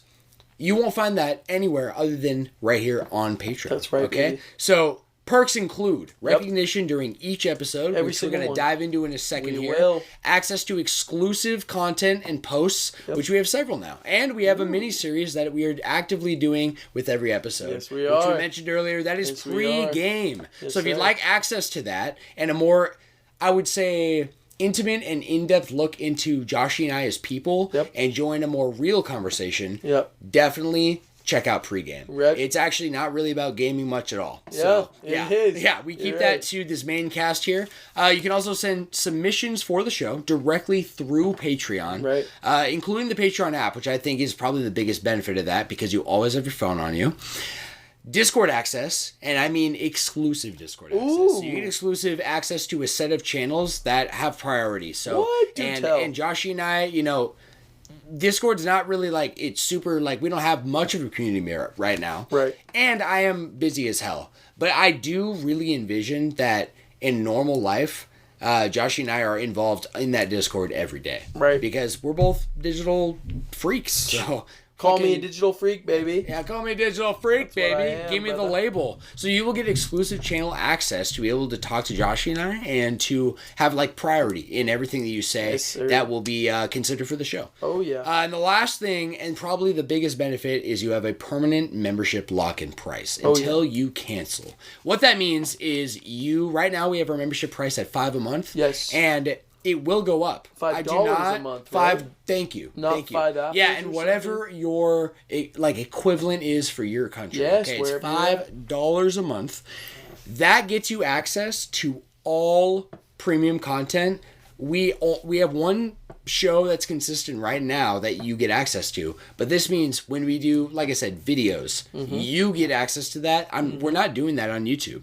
My goal is to not make this blow up like other competitors or like other, I don't even want to call it competitor because this is such a like cooperative space of podcasting. Everyone's making it. If you got a podcast, you know, we're there with you. Yes, exactly. You know what I mean? Yeah, this is a cooperative space. So like basically all exclusive access and everything that Joshy and I got cooking for the show. And it's beyond Joshy. To be honest, Joshy is my co-host and I want him in most of this project. But it's going to go beyond that. And it's going to be you know, I envision like girl talk, having like my girlfriend on there getting and doing Kendall in there. Yes, getting some Miss Kendall in there. Doing interviews with people who work all kinds of jobs and have been through all walks of life. Right. There's a lot cooking. So if you're interested in that and you would like to take advantage for a permanent perk, the membership lock-in price is very real because no matter what increases to later, which it will increase, I'm going to tell you right now, the next increase is going to be $10 a month. I don't know when that is, but my goal is doubled. Yes, sir. And then 15. And my goal really is not to grow too big. Right. So I want to reward those who stick around the longest. So the earlier you get in, the earlier you lock in your price. Even if money's tight, I get it. Josh and I are real people. Okay, we're we human. Get it. We've been there. We've been here. Maybe we're here now. We've been there. I get it. My friends tell me, you know, I don't want to pay for the cast. That is okay. Don't do it. Don't. Please.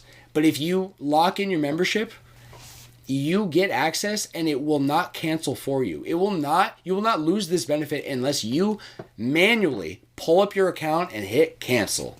And I think that's a pretty great benefit. That is a beautiful benefit. Beautiful. So, my friends, I'll end that spiel. Alternatively, if you don't want to get plugged in and get your info out, I also understand, right? Of course. And privacy is huge. So just send us an email, flashbrospodcast@gmail.com. That's right, baby. Or respond to our Spotify Q&As. We always have right? a They're Q&A always every week. posted up there, I promise you.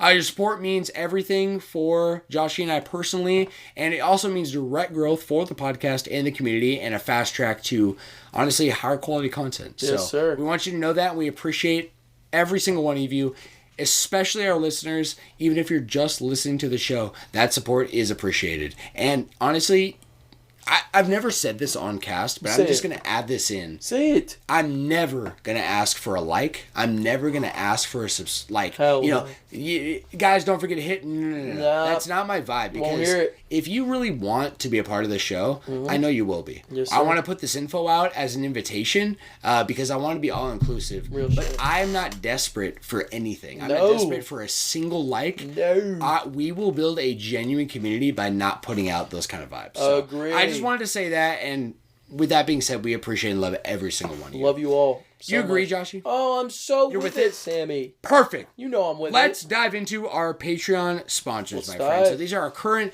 Patreons that are subscribed to our Patreon. Yep. And our our membership platform that I just gave you a massive spiel about. That's right. So these are the official gold tier sponsors, baby. You want to give me that announcement?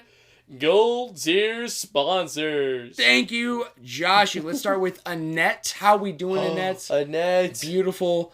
Love that soul. So much. My own mother. That is your mother. Shout out. She created you. She did So create technically, she created this podcast. Does that mean... Yeah. Yeah. Think Answer about my it. question. Yeah. Yeah, right. She She's created one of the me. founders. I created the podcast. She created the podcast. Right. But now she's a patron? Yeah. She's a gold tier sponsor? So she Does that mean she is subscribed to her creation? She is, yeah. Wow. That's how it goes. She's a real one. I just watched a video today of, you ever watch Critical? Moist Critical? Moist? Yeah, Critical? Moist Critical. Moist Critical. No. Are you serious? I don't even know what you're talking about. What's up, everybody? It's Critical. You never watched that guy? Oh. He's been around for so long. I think I've said this so many times. I'm sorry. But You his probably dad have. loves the World of Battleships game, and he did a collab with him, and his dad uses like his skin for it all the time for like his battleship. So Okay, that's cool. It's fucking lit. Is it YouTube? Yeah. He's on Okay. YouTube, Yeah. He's been on YouTube for a minute now too. I'm like, He's one of the you know, oldest I don't YouTubers know I if can we've think ever of. talked about it, but it sounds like my brain's kind of going to like I've read it somewhere, right? It sounds a little familiar, but Possible. next on here Run it. is Donald Duck. Donald D. Donald Duck, you got a shout out last episode He did. if you didn't know. Not just a shout out. Not just a shout out. Yeah. You got a special Yeah, a thing special we've never message. done before, which was a live message. That's right. A special message, Never like done Josh that. said. Yep. On cast. So for our very special 6-month anniversary, because Donald Duck is quite literally the only patron we don't personally know. Yeah. Or know anything about. You don't know shit. And we haven't received a word from him. Not a word. We encourage you, Donald, reach out. Keep going, but man. we're gonna keep going. Yeah, hell yeah. And Keep going, he, just him being here and supporting us, he has no idea how much it means. So, It means so much. Yeah, seriously. And I want to reach out only just to say how much I appreciate him. yeah, That's all I want to say. That's the vibe. Just want to tell him. Thank you, Joshy. Next on here is Kendall. Oh, My beloved no way. girlfriend. Big shout out. Big shout out. Kendall. Yeah, talking about the girlfriend cast earlier. Yeah, that's right. Who I was referencing. Player 2? Yeah, Player 2. In cool. fact, speaking of Player 2, she just got me this amazing Valentine's Day gift. Actually, can you grab it for me, Josh? where did It's in that picture frame around my desk. Oh, yeah, I see. Yeah. See it like right in the corner? Yeah. Blocking my ugly mug. Whoa. Whoa. It's not blocking it well enough. No, I know. It actually like fits perfectly right there, and I Does. feel like it'll be protected. But Kendall got me this amazing. I don't know where she got it from.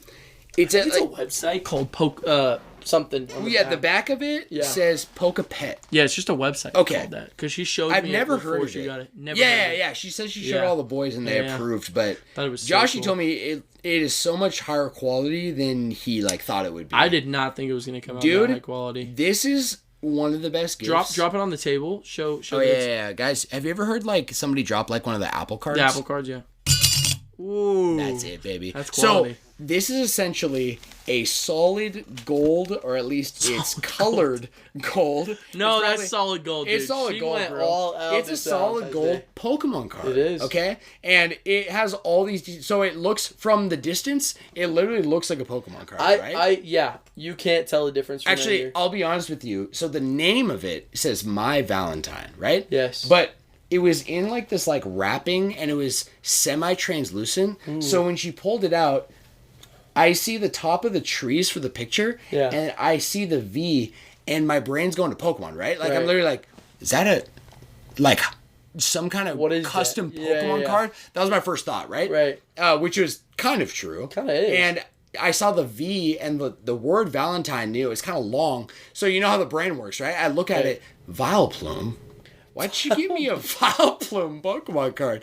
Then you pulls it out. On your guys' first date, you talked about how you always wanted a custom-made Vileplume Pokemon card. I wouldn't be surprised because Kendall actually has a mini obsession with mushrooms. So that actually makes sense, right? Yeah, that's right. She's got that shot glass out there. Yeah, no, for sure. And walking around the Ren Fair, anything mushroom focused. Oh, we gotta go there. There must have been so many things too. So many things, man. So for the HP, it says 2024. For the energy, it has like a reshaped fire energy, and it's a heart, right? And then it has a move, right, which says "Be Mine." And the description is, to my one and only, Happy Valentine's Day. While every love story is beautiful, ours holds a special place as my favorite. Oh. 200 damage. Oh, that's 200. That's pretty good. That's pretty good. It's powerful. You think you can take that to a... Well, it takes 4 hearts, right? So you gotta, be really close. Yeah. Yeah. You have to be. Because those love energies ain't cheap, right? And they ain't free. Nope. It has a gorgeous, gorgeous pixel art photo of 2... humans standing next to each other under almost like a really majestic Breath of the Wild vignette, right? And like a cherry blossom tree. Is that what that is? Yeah. That's what it is. It's in pixel art, which is, as you all know, one of my favorite art styles. Who doesn't love pixel art? She asked me 2-3 weeks ago. Yeah. At some point, maybe even longer. She asked me. She's like, "Hey, if you were to make an avatar, what color hair would you have?" Ooh. What'd you say? Obviously, I didn't know what she was talking about. No clue. When she was talking about this card. Right. So, what did I answer? What color's my hair? Black? Yes, sir! Nice. Because honestly, I feel like brown's such a hit and miss, and I never honestly look at the brown color and see a reflection of myself. That's so funny. I see a character. Yeah. Does that make sense? Yeah, it does, but I do the opposite. I think brown hair, I've always done that for Pokemon. Okay. I do that for any character customization. I did it for Power World, but I always do brown hair, green eyes, and some kind of green shirt. If I can. And blue pants. That's what I did for Terraria. It's what I did for Power World. No, the other one, Stardew Valley. Stardew Valley. Yes. I was gonna say that, bro. You forgot. I was in your head. Yeah, you were. Underneath the photo, it says Sam and Kendall, obviously. Yes. Underneath, it normally says retreat cost, resistance, and weakness, I think. Ooh. And it has player 1 with a controller, PlayStation, and player 2 with an Xbox controller. And for resistance, it says heart. I don't know if that means we can resist others' love. Yeah, because you're in a relationship. Right. That's got to be what it means. It has to be. I was going to say maybe it's everything because we're invincible. Right? Yes. It's, Pokemon cards too, right? Another detail. There's the rarity, right? Yes. The circle is common. Well, obviously, this is a rare, so it's a star. And at the very bottom, this is the special part because she actually told me that the description I said for the move, that's a part of the card. But she put in the details of the avatars and whatever. But the piece of her that's in this is at the very bottom is a little text box, and it normally for a Pokemon card, do you normally know what's in there? No. It's normally a Pokedex entry vibe. Oh, okay. Yeah. So it'd be whatever you'd read in the Pokedex about that Pokemon, that's literally what would be there. And so for the text box, it says what she wrote, which is, "You are my favorite, and I love you forever and ever and ever." Oh, I love it. Which is, if you don't even need to know anything about Kendall and I's relationship to know that those words from her it's actually, it may seem generic, but that is actually really personal. Absolutely. So fucking love her. I think it's a slam dunk knock out of the park. She seriously killed that. Yeah, dude. So well. Yeah. So That was really long-winded, but, she deserves that very special shout-out. So shout out to you, Kendall. And next on here is Adrell. Yes. Our roommate. Adrell. Adrell, leading the Black History Month party himself. Absolutely. You know what I'm saying, bro? Yeah. Yeah. Oh, give him a shout-out? Yeah, he does Twitch streaming, so check him out on Twitch. It's at Sweet A. That's Sweet A. Y-E-E-E. That's 3 E's. Will you do me a favor and grab me a Raz? Of course. Right quick, okay. Oh, there we are. And next on here, thank you for that shout out, is Johnny, John Rao the Fourth. Johnny. How are you doing, brother? Love Johnny so much. I didn't see him in a minute. What's up? I want to see him again. I haven't seen him in a minute. Johnny. Hey, you know what? Yeah, honestly, it's because... I've been busy. Yeah. I normally have been having, I used to do, the guys' night. Right. After cast. Right. However, because of then the schedule and then how the cast was going with being longer, it led into, okay, Wednesdays we're turning into podcast all day, straight into guys' night. Yep. It's honestly not the vibe. I'm dead tired. You're just so done. Yeah, and I still got to edit, and I still got, so true. You still got business it's Tuesday nights, and honestly, I think, this is the third Tuesday in a row where I haven't been good. And actually, if I remember right, 3 weeks ago, that's when I was, sick as hell. Yes. It was 2 weeks. Yeah. So it's been, this is the third Tuesday. You're right. Johnny hasn't been over in a minute. So we'll get Johnny over soon. We have to. It's just because we miss him. Down. Yeah, I know. Yes. We miss you so much, Johnny. Honestly. I actually saw him at the bar on Saturday. Oh. Yeah. Hung out with Jade. So shouts to them. Lene Lovelady. Actually, it's crazy, Joshy. The last 3 people on our sponsors list. Yes. We don't really share the last names on here. Right. But all 3 of them are titles, right? They are. So John Rao the Fourth. John Rao the Fourth. Lene Lovelady. The superhero. She is literally a superhero. That's the name of a superhero that is undercover. What's it called? Their alter ego? Yes, alter ego. Yeah. Yeah. Their alter ego. They're... What's it called? No, that's what it's called. It is? Alter ego. Oh, it is alter ego. Isn't it? I was like, is it their alternate? No, it's got to be... No, you're right. You said it. Yeah. Yeah. Perfect. And you know what? She is a fucking superhero. She absolutely so shouts to her. is. And last but not least... You know him.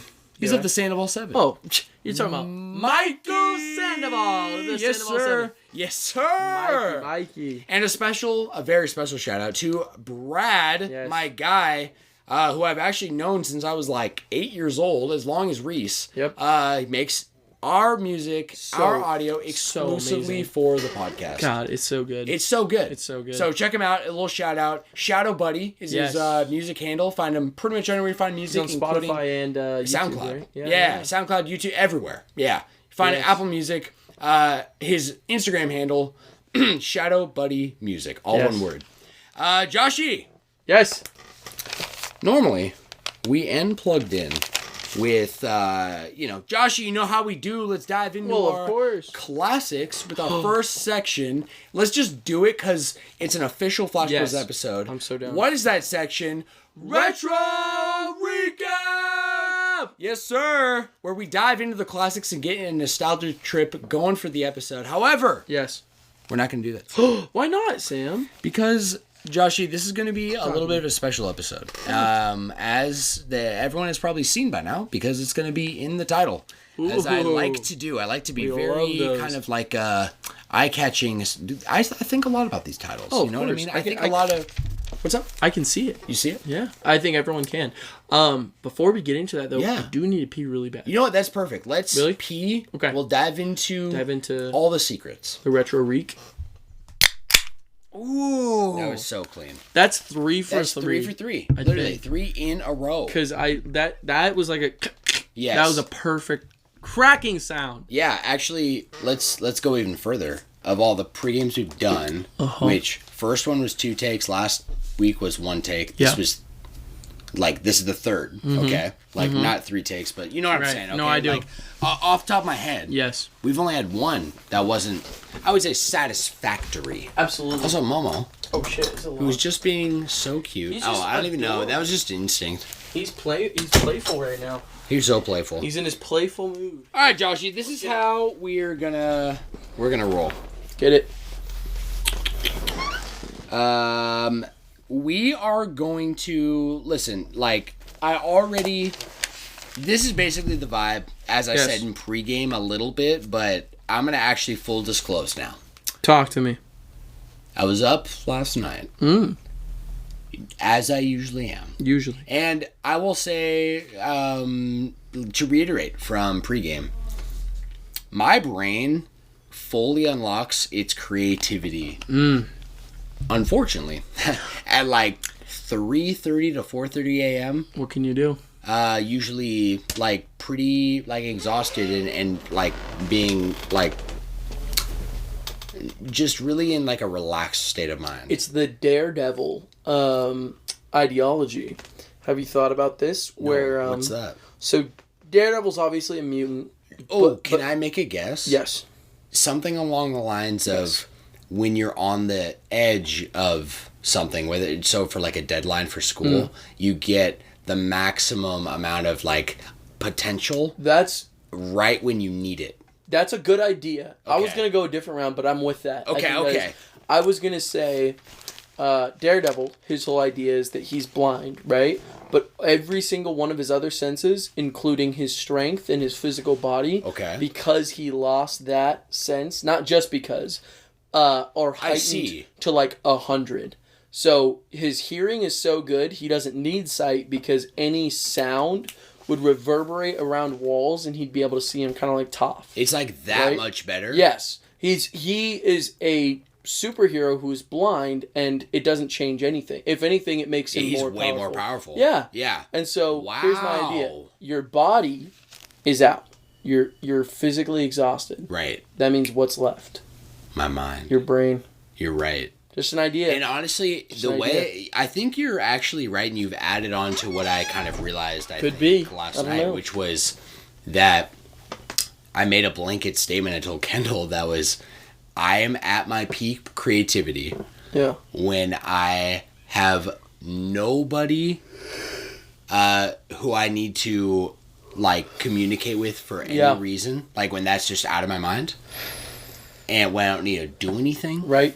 And when time disappears, which, that means staying up ridiculously late and stopping myself. Right. But it's only when I'm in that state. And I think and attribute my current schedule to how late it is. Sure. So I'm up late naturally from getting home. And so it's like I have to like unwind to this point, which takes some time, right? Yeah. So I feel like I'm hoping that like when my schedule normalizes for the next 3/4 of the year, or 2/3 of the year, I guess, that basically like, I'll get home at midnight, and then by 2, I'll be tapped into that headspace and be able to, you know what I mean? Oh, I do. Or even like, if I could sleep by 2 a.m. every day, that would actually be the dream. Completely agree. You know what I mean? Absolutely. Yes. Last night, I really couldn't get into the headspace. I'll be honest. What? Why not? Yeah, which is the first time I would say really since like January. Like really, like my brain has been like in overclock. I would say, in a way, especially just on cast. Okay, like I've shared all these things, especially on pregame, about how like work has been going, which has just been on an upward trend. But with that, like, there's definitely nights where I'm just not in it. You know.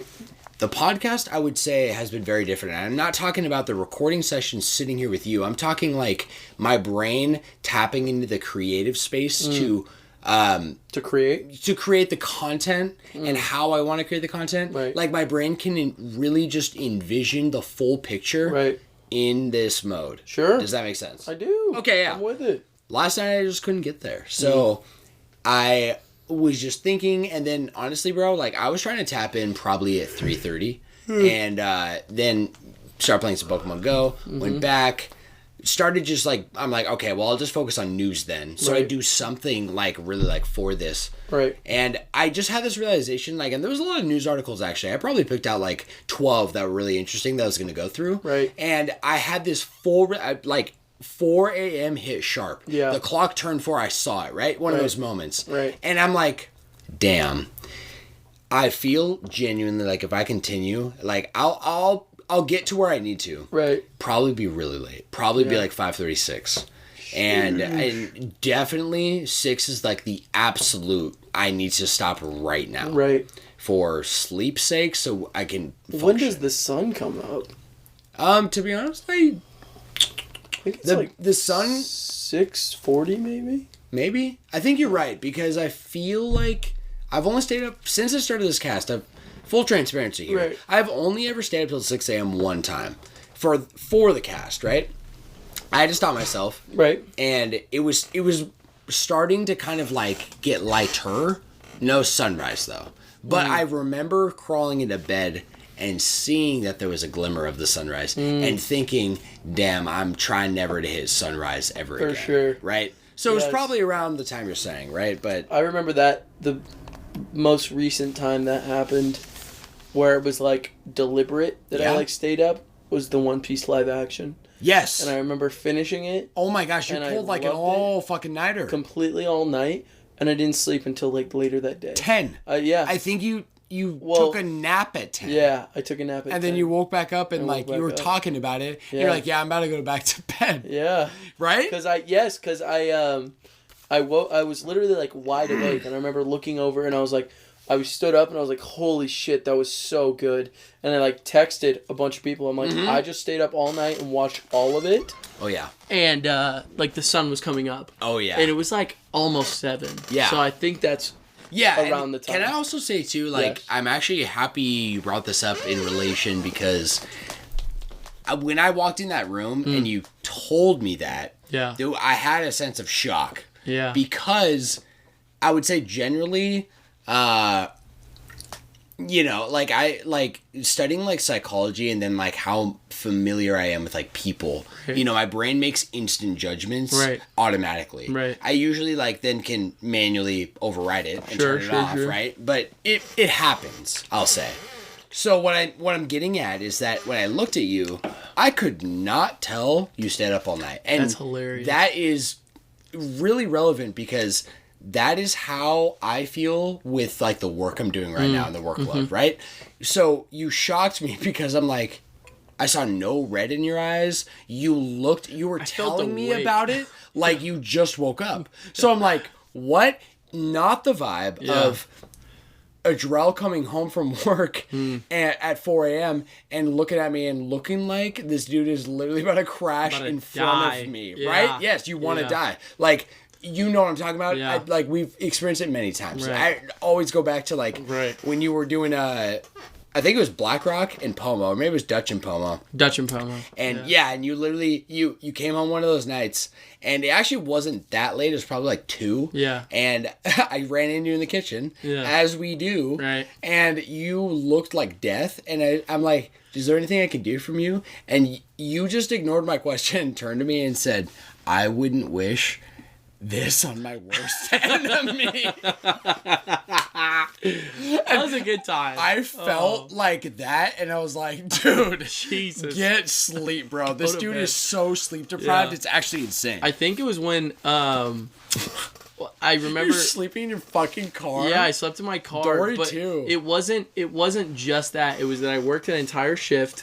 And I remember, God, I'm so thankful I had fucking Alec there. I think I would have lost my mind if I didn't have it. Yeah, because... Oh, no, actually, that you definitely said that. Because, okay, so I worked an entire shift, which I went at like 5, right? Okay. At Pomo, and then I'm there late, right? And I remember it was like 1:30 a.m., and it was still popping, I believe. Okay. If I'm not... Or maybe it was like 12:30, right? And I remember I said to Alec, I was like, hey, man, like... I gotta go home. I work at like 5 a.m. Like I open tomorrow morning at Dutch. I have to go home.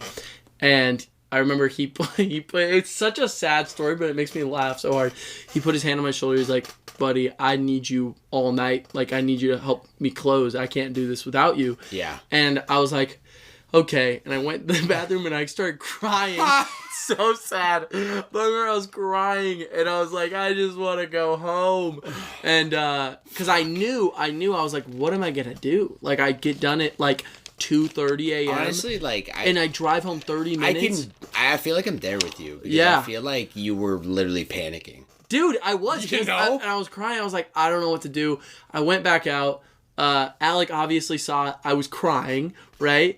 And I'm not the guy to cry at work. I do not get stressed like truthfully. Like, you know, I know some people can and stuff, but it's like whatever gets thrown at me, I just gotta take it, you know? But it was like, it wasn't just that night. It was like I had been working Dutch Bros, Pomo, Dutch Bros, Pomo, back to Pomo, knew I had Dutch Bros the next day. I was like, can I please get off early? No, I need you all night. I don't know what the fuck to do, you know? Yeah. And so he brought me it was like 3 shots of whiskey. Dude, and I think it was Jameson. You definitely told me outside. He was like, I think you got this, man. Like, I think you could do this. Just have that drink, help me out, finish up. You might be able to get like an hour of sleep tonight. Boom. But the worst part was I had that, and then I had Dutch, and then I had back to Pomo. So it was the next day I was supposed to work a double as well. And I got out I was supposed to work in the morning. I got out at Dutch at like, it was like an AM, so like 11, right? That was how we did it? Yeah, definitely. So I got out at like 11. I was supposed to work at Pomo at 12.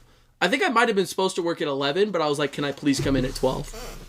And yeah.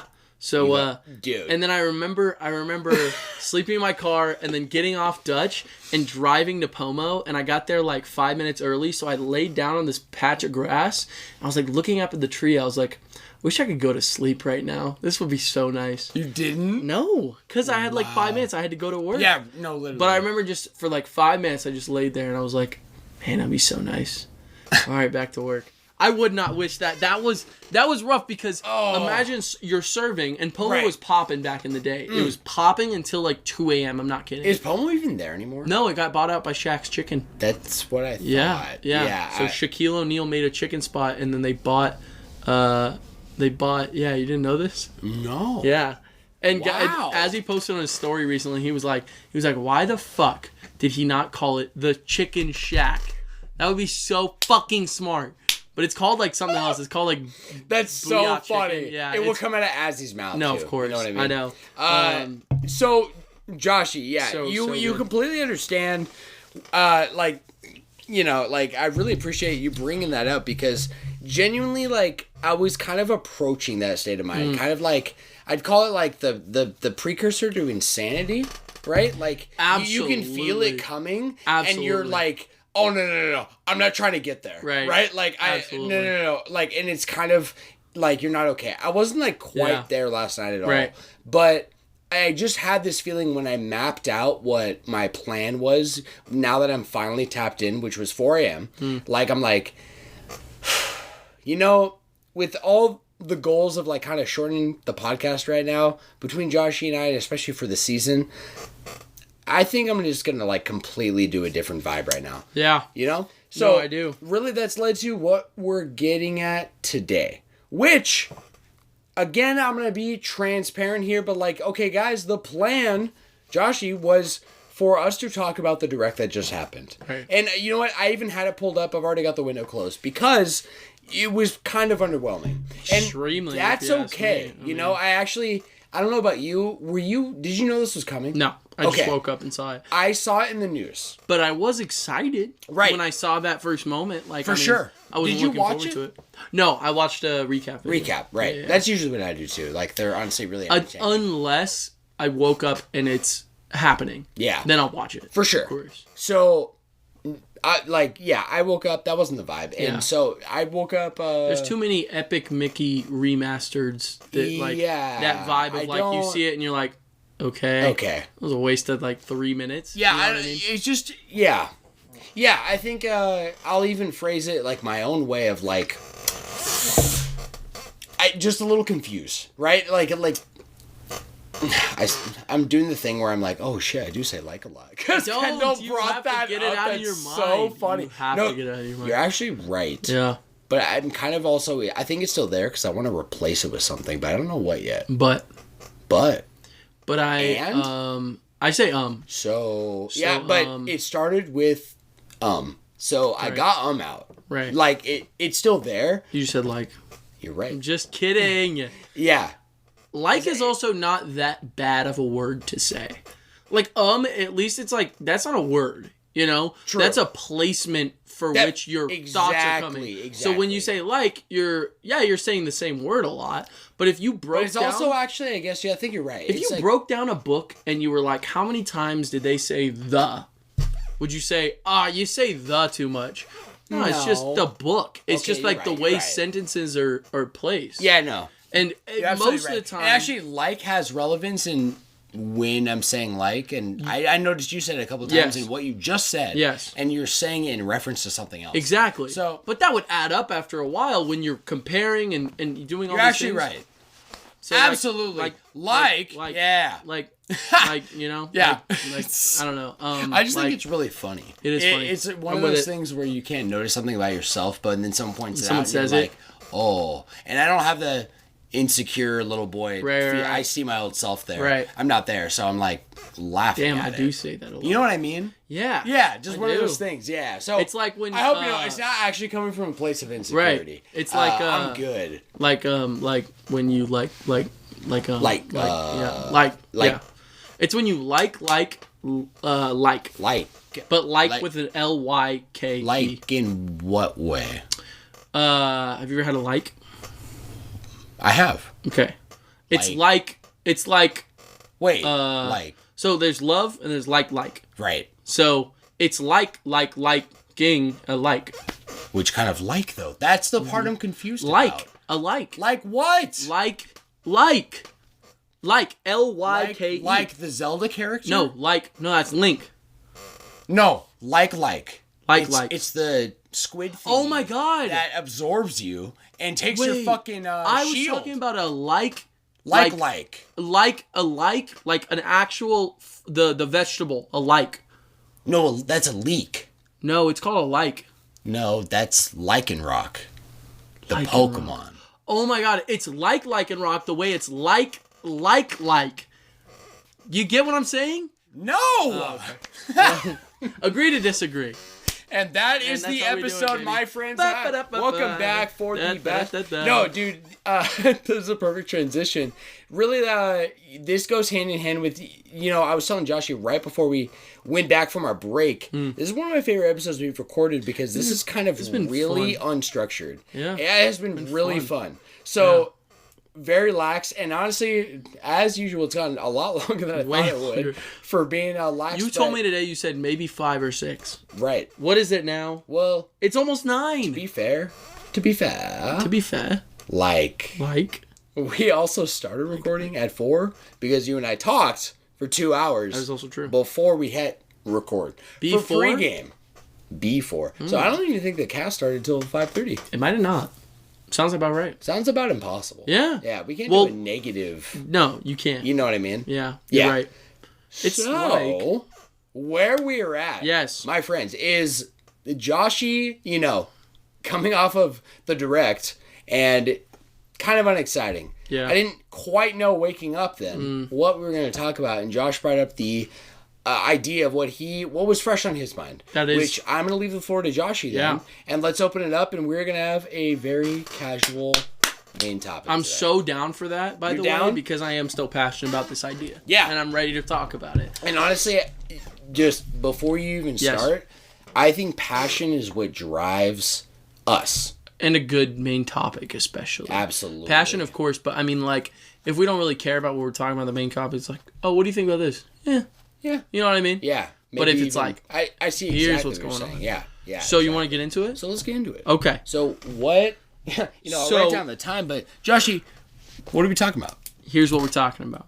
Now, it's no surprise at all to any person who is in the gaming community at all that the Nintendo Switch itself, as hardware and as a console as a platform, to have games on it is a insane success, like a massive smash hit.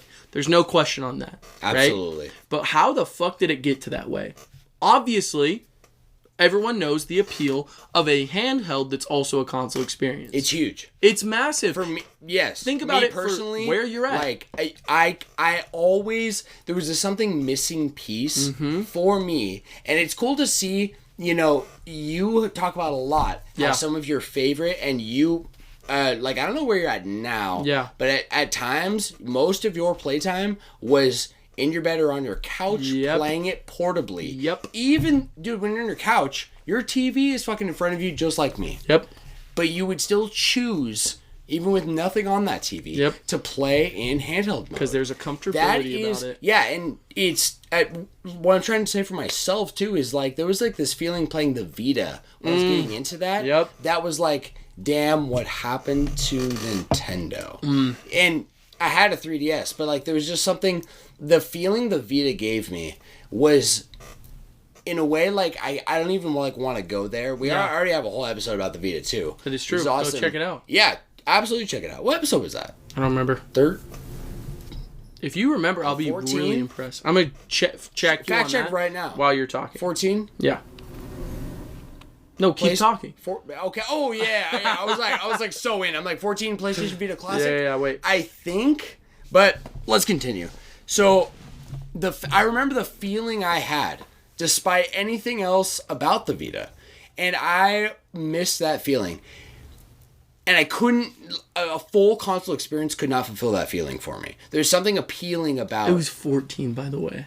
So close. I said 14. Oh, you said 13. I said 13 and said, no, wait, 14. 14. Yes, Attaboy. sir. You deserve all that. Let's go. What was 13? Was it AI? 13 was... I'll give you one more. Ooh. One more guess. Right here. Just think about the time period. This was 3 months ago. Okay. 3 months ago. What month was that? What were we January? doing? I don't remember. November. It should say the date was supposed to, right? Yeah, but Yeah, we're Gucci Fruit. Yeah, we're Gucci It's lovely hearing my voice. Sweet. Yo, is that... That's like a... We're making like an anomaly right now. November. Because like you were listening to the podcast of our own podcast Of our own on another podcast. On a podcast. So someone out there, probably going to be Johnny Boy. Probably. Is going to be listening to me, listening to the podcast. No, they're going to be listening to their podcast, which is of me listening to myself on the podcast. Yeah, that's crazy. That's podcastception right there. That's actually not an anomaly. That's a paradox. That is it's an anomaly. Is it an anomaly? A paradox would be something that is unable to exist. So a paradox would be like the grandfather paradox, which is if you create a time machine and then you go back in time and kill your grandfather, your grandfather would not be able to meet your grandmother to have your mother, which would have you, which would equal you wouldn't not existing. You wouldn't exist, which means therefore your non-existing would mean you can't go back in time to kill your grandfather, which means you would be born.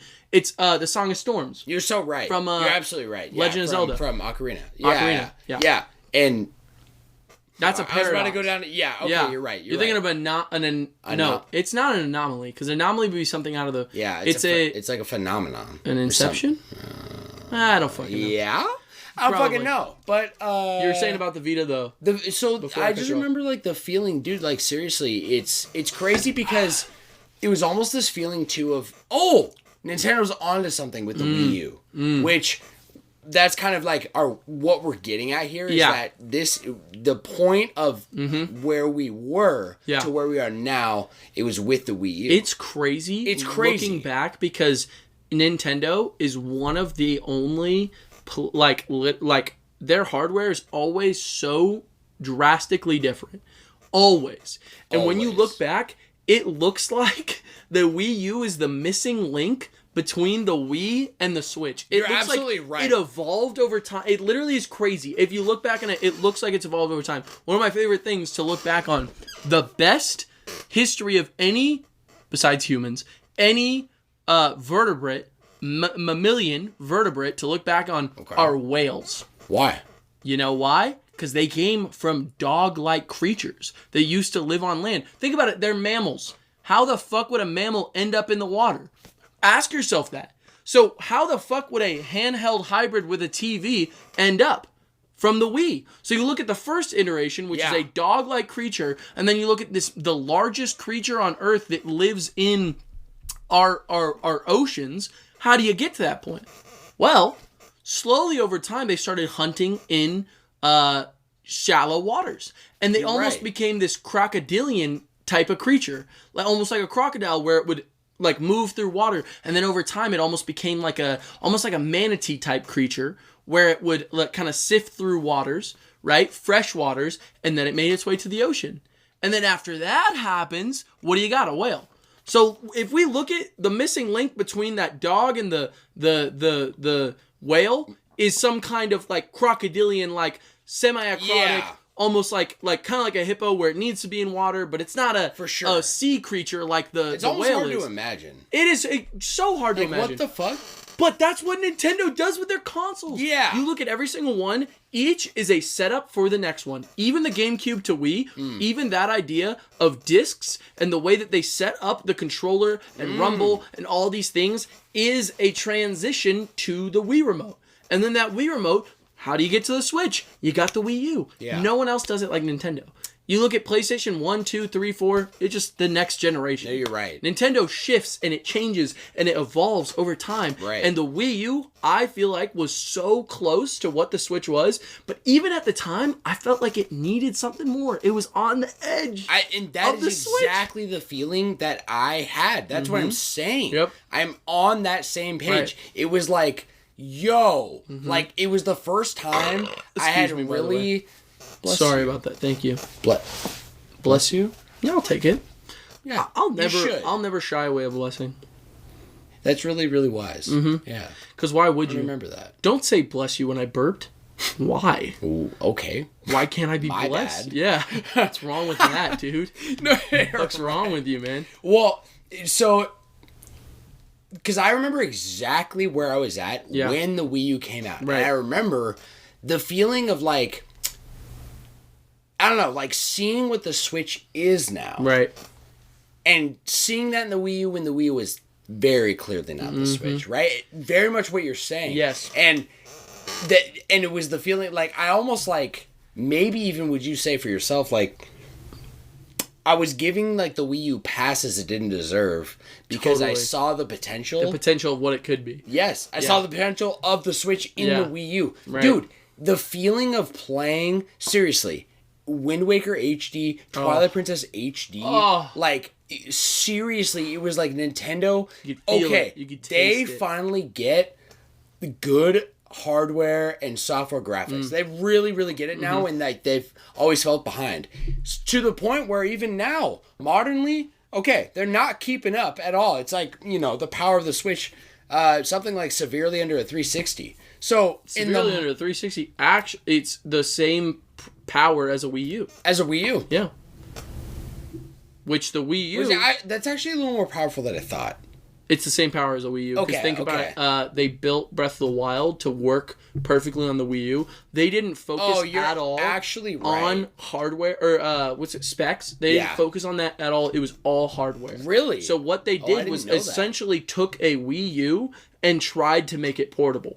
So that's the hardware it's dealing with. They fit the whole system, turned it into chip cards or whatever those are called. So, and even, with what we have talked about with the usage, how they use the gamepad for those games, right? Which is so small. I get it. You can't understand it unless you were in that period. Probably seriously like living in that time on the hype train that we were on for the Wii U. Which you were on that too, right? I was on at the same time as you. I could name like 5 games where you would have to make some severe changes to be able to not use that gamepad. Like which one is an example? Zombie U. One of the biggest ones. Definitely. They tried to bring that to Xbox, and the way that you had to pull up the menu was not seamless at all. Because that whole mechanic, you're using your backpack the entire time. Right. And when you die in that game, you respawn as a different character, and you can find your old body as a zombie, and you can loot the backpack. Isn't it actually crazy? Like, that is largely the same reason I loved the Zelda games so much. Oh, yeah. Having your backpack... It's so... simple. It's so satisfying. Yeah. It's like, ooh, what's in my bag? Bro, you'll never have this gaming experience again. No. You're not, like, you have to literally press a button to open your bag. Well, it's which you have to do. It's the bridge of what the handheld and console experience was having, which was at the time, we had a handheld, the 3DS. Yes. And the Wii U that both had 2 screens. Right. So if you play Ocarina or Majora's Mask, that's the same thing as having the Wii U. And I saw that as the evolution of where video games would go. But now I get it. Now I get what the true gamepad was trying to do. I remember on the night, Christmas night, I got the Wii U, and I was playing, and all my siblings were tired out from it because it was like a family gift, right? Sure. Yeah. Everyone was tired out from it. I was playing new. That's the best time for you to play. Oh my god, I love those those memories in my mind of like Christmas night. Everyone's like played as much of the console as they can. And it's just me, baby. Like, oh. I'm the Nintendo gamer of the family. Yes, sir. No one gets it the way I do. I was sitting at the kitchen table, right, and I was playing Super Mario 3D World. And I remember I got to the sand level. Dude. I remember it so well. I remember the lighting. I remember me sitting there and looking at this screen and thinking, wow, this is so next level. But I wanna evolve the conversation, because the point is, truthfully, the Switch is different. And I'm so glad we talked about the Wii U, because the Switch is leagues above where the Wii U was. The Wii U underutilized IPs, right?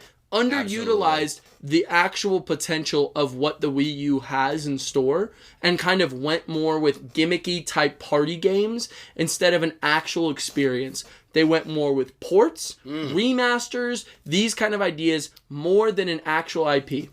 The Switch, on the other hand, is a fucking phenomena of gaming consoles. You're absolutely right. I've never seen a company, Sam, come back as hard as Nintendo did after the Wii U. Bro. They showed that showcase, showed off Mario Odyssey, Splatoon 2, Breath of the Wild, all these. In the first video, we didn't have like names for them. We didn't know what it was, but we knew they were cooking something. We knew there was something more coming. And guess what? It's got ports. It's got remasters. It's got plenty of deluxe versions of all the games you wanted on the Wii U. Seriously. It's got everything. And the Wii. Fuck it. We'll bring over the Kirby Return to Dreamland. Fuck it. But what? Skyward Sword. Absolutely. What did they do with that? Everything. They took every IP they possibly could and just utilized it to their fullest maximum potential. To a point where I am, as a Nintendo gamer, I've not felt this in, 6 or 7 years? This idea that I'm satisfied, dog. I can't think of one game. Maybe Metroid Prime 4. Yeah. But even if I But you know deep down it's nitpicky. It's so nitpicky. You are satisfied. I am just satisfied. Want more. I am satisfied. I would rather... I want sequels to games. I don't want games themselves. I was a Wii U fan. I loved the Wii U, Sam. Probably more than anybody I know. No one else, I promise you, no one loved that Wii U more than I did. That's what I'm saying. I will tell you what. Yes, sir. So, what I want to talk about in this topic is the fact that Nintendo did exactly what a company should be doing, a gaming company that has exclusive IPs, exclusive games, new hardware, should be doing with their console. Innovation. What they should be doing with their console. And my point that I brought up to you today is that all the other consoles that were released of this new generation of consoles, air quotes, I'm using air quotes right now, have completely dropped the ball on what they should be doing with their consoles. And I want to get it started by explaining the elephant in the room. Yeah. Obviously, Nintendo had to come back. Microsoft and PlayStation, Sony did not have to come back from the PS4 and the Xbox One. I mean, maybe Xbox a little bit. Yeah, but not to the degree of the Wii U. Everyone was satisfied with the PS4, the amount of game releases. Everyone was satisfied. Not everyone, but most people were satisfied with the Xbox One and the releases that came out at the time. Right? Absolutely. Enough exclusives, and that's what so they weren't coming off the gate. So Nintendo had to pump these brakes, baby. They had to literally put the pedal to the metal and make this console worth buying over the PlayStation, or at least alongside it. Right? Absolutely. So my point being, the PS5, in a recent article that Sony just released, not an article they released, but in a recent statement that they made, was they said the PS5 is more towards the tail end. I saw that article. Of its lifespan. Sam? Dude, where are the games at? What the fuck are you talking about? Yes. We have been getting nothing but remasters, remakes, and a couple exclusive games. And by the way, most of these new games that have been coming out in the lifespan of the PS5 are also games that are on the PS4 or were built for the hardware of the PS4. God of War Ragnarok, Horizon, New World. West. No, that's the old one, right? Or Forbidden West is the new one. Forbidden West. Yeah. Horizon for Forbidden West. Yes. I swear there's so many games, Sam. Last of Us. Yes. Last of Us. Miles Morales. All these games are you don't even need a PS5 for. No, it's You want true. it to run better? Sure, get a PS5, but that's not up to them. They're not making it exclusive. Right. I was shocked when I had the ability to play God of War Ragnarok, and it wasn't on a PS5. Weird, right? Weird. I could play Miles Morales. I played Miles Morales on my PS4. That's weird. It's weird. That's so weird. And guess what their launch title was? Okay, they have Demon Souls, a remake of a fucking game from 2003. No, 100%. That's and listen, it's hype, right? Sure. But if we're being fair, oh my god, what we just talked about with the Wii U, to really like put perspective, what did you just say 10 minutes ago about the Wii U? I said they had say it. The HD remakes, the remasters, the ports. That was the reason. Lazy games that are not truly actual new hard-hitting pieces of IP that people want to play. What are the only 2 games left on the Wii U that we are missing on Switch? 2 Zelda remakes. Remakes that already exist. You can get them anywhere. Yes. That's my whole point. Yes. And this can be said because not only am I a little disappointed, because guess what? I feel like I just played the most of a PS5 exclusive I have in the entire time I've had my PS5. I've been playing... We're talking about Spider-Man, yeah? Of course, Spider-Man 2. Of course. Which is an incredible game, but to be honest, at the end of the day, it's a sequel that uses the same idea of the original game. Where are the new games? There are no exclusive new age console games that are coming out. Imagine if the Switch came out with a fucking... Let me try and think of one. What if it came out... Donkey Kong? With a Donkey Kong remaster right off the gate. Which it kind of did. Okay. And that's still, by the way, the last Donkey Kong. No, let's say it was Donkey Kong 64, something we haven't seen. Sure, like Demon Souls. Let's just try and compare it to the launch of the PS5. Do you think anyone would be as adamant if they didn't go as hard as they did on that Switch? No.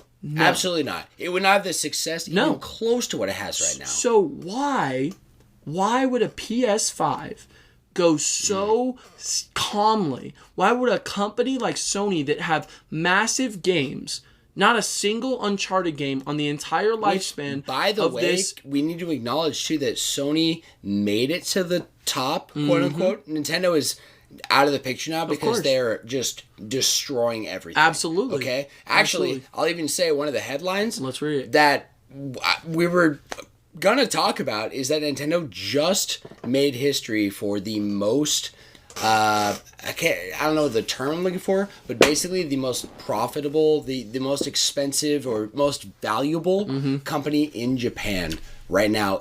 No question. And where's Sony located? Where's Sony? In Japan. In Japan. Of course. Right? And guess what? Sony is not even just a video game company. No. That's what you're telling me is that Nintendo is washing Sony. Yes. They're washing them with a console that is 2 generations behind. So what I'm hearing is that the console hardware cannot just exclusively sell a console. And I made this point. Wait, you say hardware? Hardware is what I meant. Cannot just sell a spec console. level, because I'm sorry, I was thinking like Switch with the portability. No, it cannot exclusively. Truthfully, and you're right. That's the truth. If they had just Donkey Kong 64 and then they did, I don't know, maybe a Ratchet and Clank remake. Let's actually be more fair here.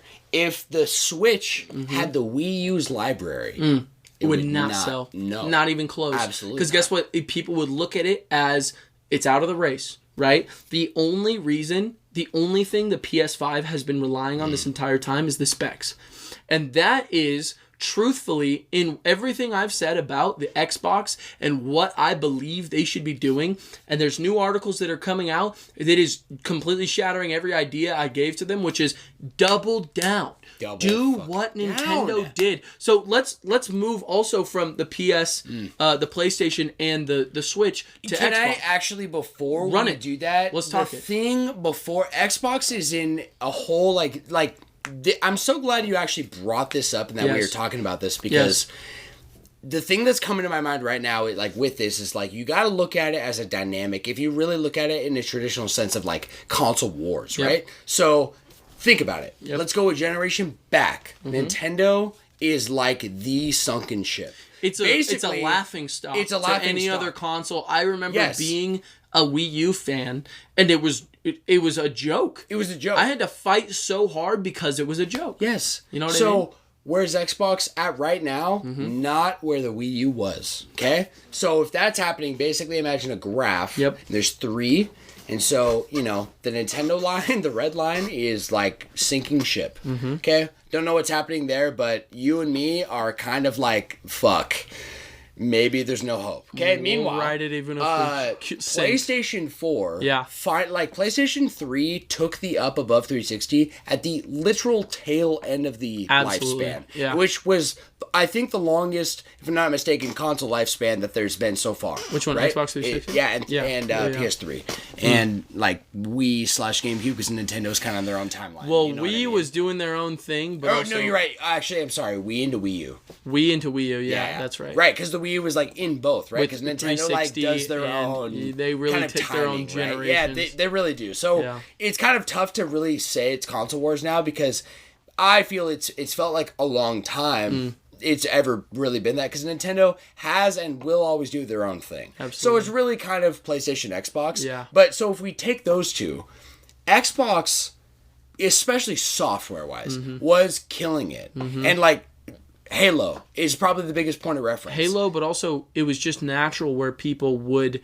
have an Xbox. If the same games are coming out on PS3 and Xbox 360, you're getting the Xbox version. No question. No question on especially that. In the United States here. Oh, talk to anybody. Absolutely. No one's being yo, bro, we're going to play online today, and we're talking PlayStation 3. No. Xbox they're 360 all talking 360. No you don't even need to bring it up. No. You already know. All right, we are back. Had a little interruption with the iPad. Oopsie. But we must continue. I knocked it over. Yeah, fucking... you know what? Actually, just for that, hand me a Raz. Let's go. Yeah, please. I think I might kill one too, because I'm empty. What is this? Oh, you know what? When it's in that thing, it looks a little bit darker. You're actually right. It looks a little darker. I'll give you that one, buddy.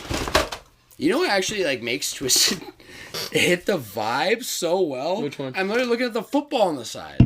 I'm yo, it fits the whole vibe. Pregame, baby. Literally. Kickoff. Wow, yeah. Wait, let's practice at the same time. Yeah, all right. We're going to do it pregame style. You guys want to hear it? Yeah. On the main cast for anyone. This is how we do it. Absolutely. 3, 2, 1. Oh. That's got to be 4 for 4, right? Dude, that's so got to be 4 for 4. It was almost like an elongated kind of crispy, clack, click. Yes, sir. Clack, yes, sir. So you were saying, though?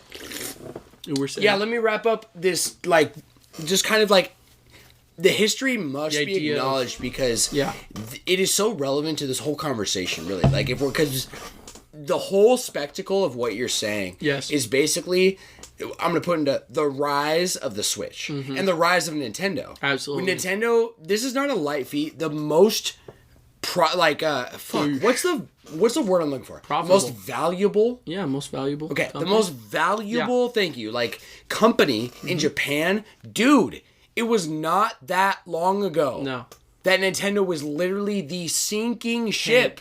People were talking about Xbox buying Nintendo. That's crazy. That was headlines. That's a crazy idea. There was no merit. There was no proof. Right. But people were just talking because they were worried. Believe it. Yeah. Right? I was worried. Yeah. I was fuck.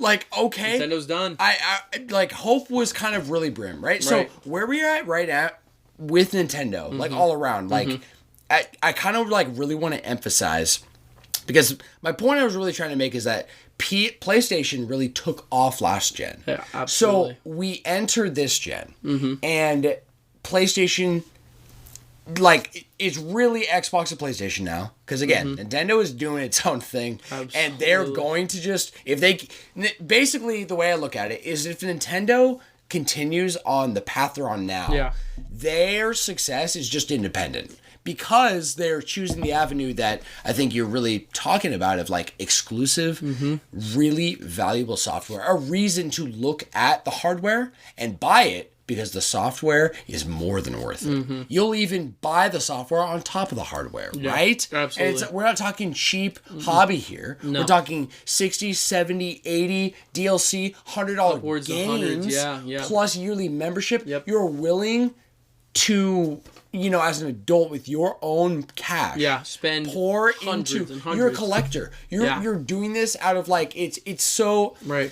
You know what I'm saying? I do. Right? I do. And that's why I feel like this topic is so crazy to me. Yeah. You know what I mean? Because, you know, we're at this point now, and I want to move on to talk about Xbox just for a second. Yeah. Because I think with what you and I have experienced, Xbox was something for you that you experienced younger. Yes. And that was the console. That was the games to play. Yeah. And you have seen Xbox only trickle down, because that's what's happening now. Another article I just read, I think like a couple days ago, Xbox exclusive games are coming to PlayStation 4. They're already on PC. Yeah. You're already running that. That's what we're running, you know? Yeah. And there's some PS4 exclusives, Uncharted and Spider-Man and God of War, a couple that I can think of that they've already moved to Steam. But these games, the heavy hitters, to move them to another console is essentially a white flag in the console war. If you can quote, I'm using air quotes, that a console war is even alive at all anymore. That's admitting defeat. That's done. So what I'm hearing right now is that Xbox doesn't want to double down on their console. They're focusing more on their game production and their ability to create the Game Pass. Almost like quantity over the quality. Quantity over the quality, because the truth is they're not selling consoles as their main no, you're absolutely bit of purchase. Think about it. Yeah. In your lifetime, the amount of Xbox consoles you bought versus games and DLC and online memberships, it's not even comparable. I'll even make it simple. Unlike PlayStation and unlike Nintendo, I've only ever bought an Xbox 360 and felt like, you know, then I get into the Xbox One. I bought the Xbox One. Right, me too. I have a Series X. You do, it's that right there. has 5 hours of total playtime or less. Seriously, because I barely play it. I barely play my fucking PS5. Right. And I get, like, you know, where I'm at with my wheelhouse of life. Sure, and there's differences, Yeah, but we're a lot of gamers, you know, like, I don't know where we're at now, but years ago, the average gamer was 31, which is my age. Okay? That's true. Right. So, if that's true, then most people my age are really busy. Kids, life, all these things. You really, unless you don't have, like, much of... like this part of life in a family to take care of. And also, this is no judgment. This is just like how it spells for adults. Absolutely. Because also, usually, if you have more free time, you have less money. So then being able to game is more difficult, right? Absolutely. So basically, as an adult, when you're in the position to game, you can't really game. Sure. So for me, it's my hours are precious, and I think it speaks a lot. Does. I spend with having I have the next gen consoles. Right. And I have thousands of hours on my Switch and less than 100 on these. And so here's the point that I want, because you said that perfectly. Here's the point that I want to even hammer home, because I don't think there is an ultimate wrap up with a bow that we can do perfectly, but I'm going to try to. This idea goes that, for me, if the PS5 and the Xbox Series X truthfully went as hard in this generation, which I know the Switch, you know, Nintendo's on their own time, if they went as hard in this generation as the Switch did to get to the top, I believe the console wars would be incredible. I have said many times about the Xbox One, the Series X, that I believe there is a comeback that could be possible. You start hammering down on those exclusives. You're telling me you fucking Conker's Bad Fur Day and Banjo-Kazooie and Master Chief and Overwatch, all these like huge, insane IPs, and you're telling me there are no exclusives that you feel the need to push out. That's because our time is changing, and it's the same way that people don't go as hard on network cable television. Why is that not the ultimate mean of production? Why is that not The Bear? This show I've been obsessed with is a Hulu exclusive. There is a reason for that. Xbox has found what is, in their eyes, the next bit of the console wars. Game production and game sales in a service, which a lot of... What do you mean by that? The Game Pass. Yes, sir. The Game Pass... we haven't acknowledged it yet, but I think that is that is a huge part of this. Especially because there's subscriptions for every one of these consoles, right? I think it's probably the biggest part. I'm gonna be honest with you, because I think that the amount of money, truthfully, you'd make from pushing all these new IPs, hiring an entire studio to make a new Banjo-Kazooie versus a new Conker's Bad Fur Day versus a new fucking Bethesda make Skyrim 4. I don't know. Like those ideas are number wise, they are going to pale in the comparison of here's the service we provide. Here's the amount you pay per month. And I think Xbox is stuck on that. Very much so, understandably. I'm not saying stuck on that in a negative sense. I think PlayStation has found its foot as to be honest with you, the console that people play when they want a powerful couch gaming experience. I think you're absolutely right. And so there is no need for them to go as hard as the Switch did, because guess what? The Switch is competing as a console. It no matter what, if you want to say it, it has to compete, because why would you get a Switch? If you can't play these big games on the Nintendo Switch, you're telling me it's 2 generations behind? Why would you get it? Okay, let's get down to it. We got exclusives. We got games that you can love forever. Like I said, I don't know if I said this on the podcast, but Jade and Hunter loved playing. We played Mario Kart. We didn't talk about this, but you and I talked about this. Yeah, we played New Super Mario Brothers Deluxe, Deluxe. Yeah, and they fucking loved it. And check it out. They failed to come into Smash for 2 hours. Oh yeah. So I went to go check on them. And what were they? And playing? they're going ham on that game. On Deluxe. Yo, what are you guys playing? Yeah. No, they're going crazy on it, because what Nintendo did was, okay, and guess what? That's not just a remaster, because with that we also have Wonder. We have Odyssey. You want some new games? We got them. Nintendo had to go hard. PlayStation doesn't. They've won. They are the console, from what I've experienced, they are the console that everyone has. They are so comfortable being the sole console. Xbox is about to get very comfortable being a game service. If you want to play on an Xbox console, we have those. You want it? We can make it happen. We have a Series X. We also have a Series S. Whatever you want to do, we have a cheaper option. We can do what you want. You want to play on your PC? That's fine too. Don't even buy our console. There's no exclusivity that will tell you need to get this console. Yeah. So my original point being, why the fuck did these other consoles truthfully drop the ball on these console exclusives and these games that have been released? Because guess what? If the PlayStation 5 is at the tail end of its life, so is the Xbox Series X. That's just how it goes. If Nintendo's about to release a Nintendo Switch 2, we are looking at a whole different time frame. We are looking at a new generation that's coming up pretty damn soon.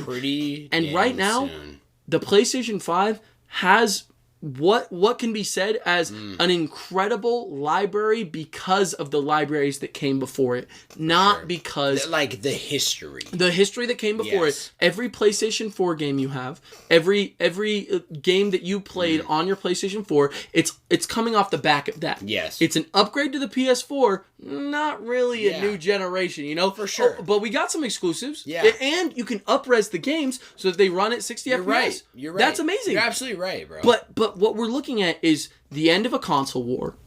Nintendo's in its own league. Now, you want powerful games, you play on PS5. You want to play Xbox, you can play however you want, because guess what? You're going to be able to play these Xbox exclusives pretty damn soon. Game Pass is going to be on PlayStation 5. Maybe not Game Pass itself, but these games, they are seriously considering bringing it.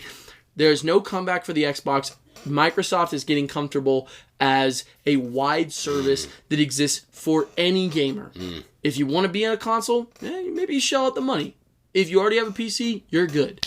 If you have a PS5, just wait a little bit, because guess what? It's coming. Yeah. So, to wrap that up, I want to hear what you have to say. You know what? I actually do have my mind went to a very specific direction with everything you said. Okay. You were 100% right in all of this. And this is like, you know, the big wheelhouse I feel is coming off of what I feel is the it's almost like no one talks about what is a console war. And we're all forgetting. Sure. And that's kind of like what I want to transition to right now to kind of wrap it up. Which is that the lens that everyone sees is traditional console war for something that right now is transformed into a very unorthodox. We're about to be in a different place. We are, but it's recentering. Yeah. And it is now back to a console war because the first comparison is on a hardware success level. That is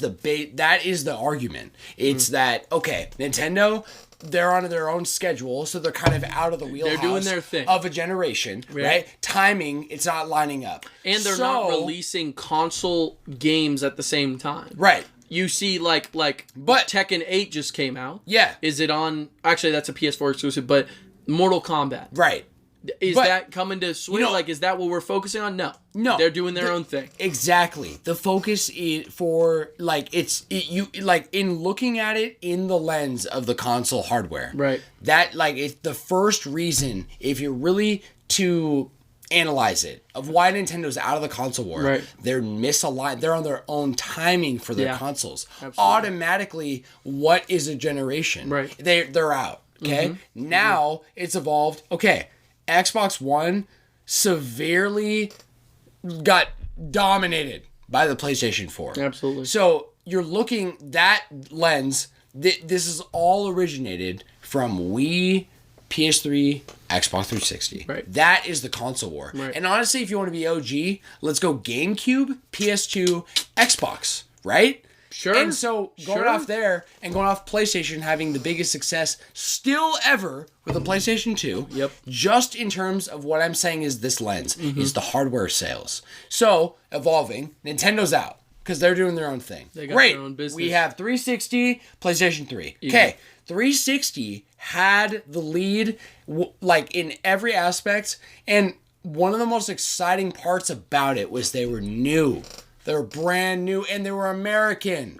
That was so exciting. That was the point of conversation. Finally, Americans are doing something and making a difference in this space. Doing at least something. Finally, Jesus. right? Yeah, seriously. It's not Japan dominating everything ever. Electronic entertainment. Normally, electronic entertainment you know what I'm saying? Absolutely. Yes. Yeah, because look at Sony in general. Yes. You want to look at any high quality camera? It's a Sony camera. Yes. You want to look at where do you think your TV's made? You get it. Yeah. That's exactly what I'm saying. Yeah. And so you look at Sony and look at Nintendo, right? Which that's fast forward to spoilers. That's what I'm getting at. Right. Those two dogs are dominating. Right. Americans are losing right now. Right. It's a meme. Okay. It's about to become a world war the way you're talking. Right. Americans are losing. Yeah, you're right. You're right. Let's tone it back. Yeah.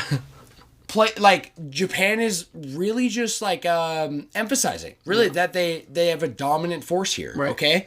And with that comes arrogance for everyone. Okay. Sure. This is not a Japanese thing. This is everyone. Sure. Okay.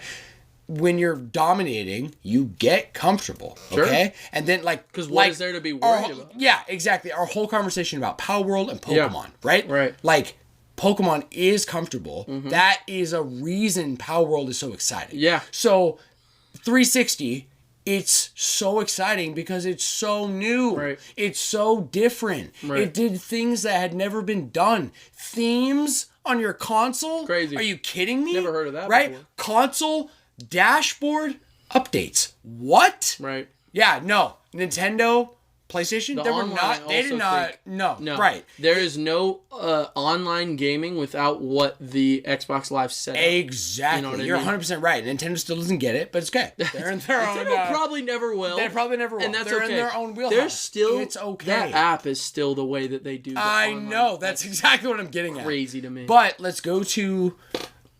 I have a point to this. So with 360, like they're writing, and you know what? They got comfortable, and they've been comfortable, and they have not been able to recover since that point. Because at the end of the 360's life, PlayStation 3 finally is on an up. Right. Then we go into the generation before the generation even begins. Right. Xbox fucked up, and their CEO representing, Phil Spencer representing Xbox on stage says a very kind of like disrespectful statement that hey, if you don't want what we're about to lock you into, which is, hey, permanent online, hey, you need to always be connected to the internet. Seriously, at where we're at in the world, like, I get moving to the future, I get AI, that's crazy. I get the idea, but we're not there. You're literally expecting for me to enjoy a fucking couch, what you said, couch, sit down, video game. That's the whole lens, right? Sure. Like, it's the evolution of that console war experience, because that's where we were. Controllers connected to a TV. You're telling me to experience that? I gotta be connected to the internet 24/7? You have to. Are you kidding me? That's fucked. And then PlayStation makes fun of them and puts them on blast the next day during their showcase, showing their president, making fun of it directly. Wow. And dude, that just further cemented what I'm saying of this place at Xbox. They kind of just bury themselves. Right. And you know what? We went far behind with everything we said. So they're both just kind of... So PlayStation 4... And no one was really a fan of the Xbox One, to be 100% honest. They never recovered, my guy. Yeah, and I'm talking like... So true. There are things to acknowledge there, okay? Because...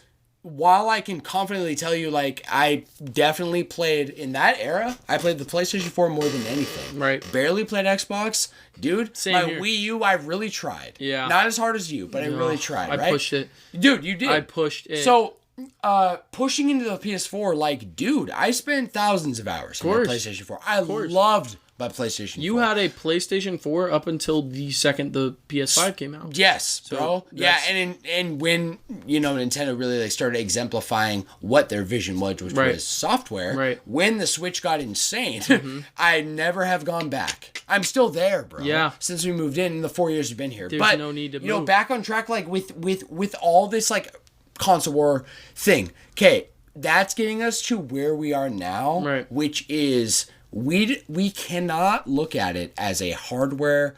You can look at PlayStation and Xbox as hardware sales, but you cannot confine the lens anymore, because I really believe this is an alternate conversation that I have not heard anybody talk about. 100%. We are actually back to a console war because we have three now very different. It's not three people competing for the same thing. It's not three companies competing on graphics and software and hardware.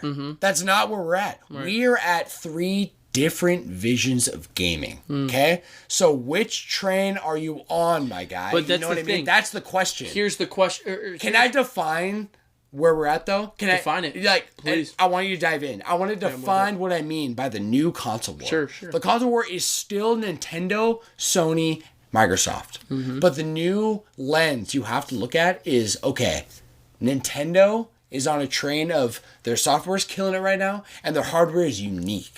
PlayStation is on the traditional scope. Yep. The best couch gaming experience you possibly can get. That's right. We're talking graphics, hardware, software, all of it.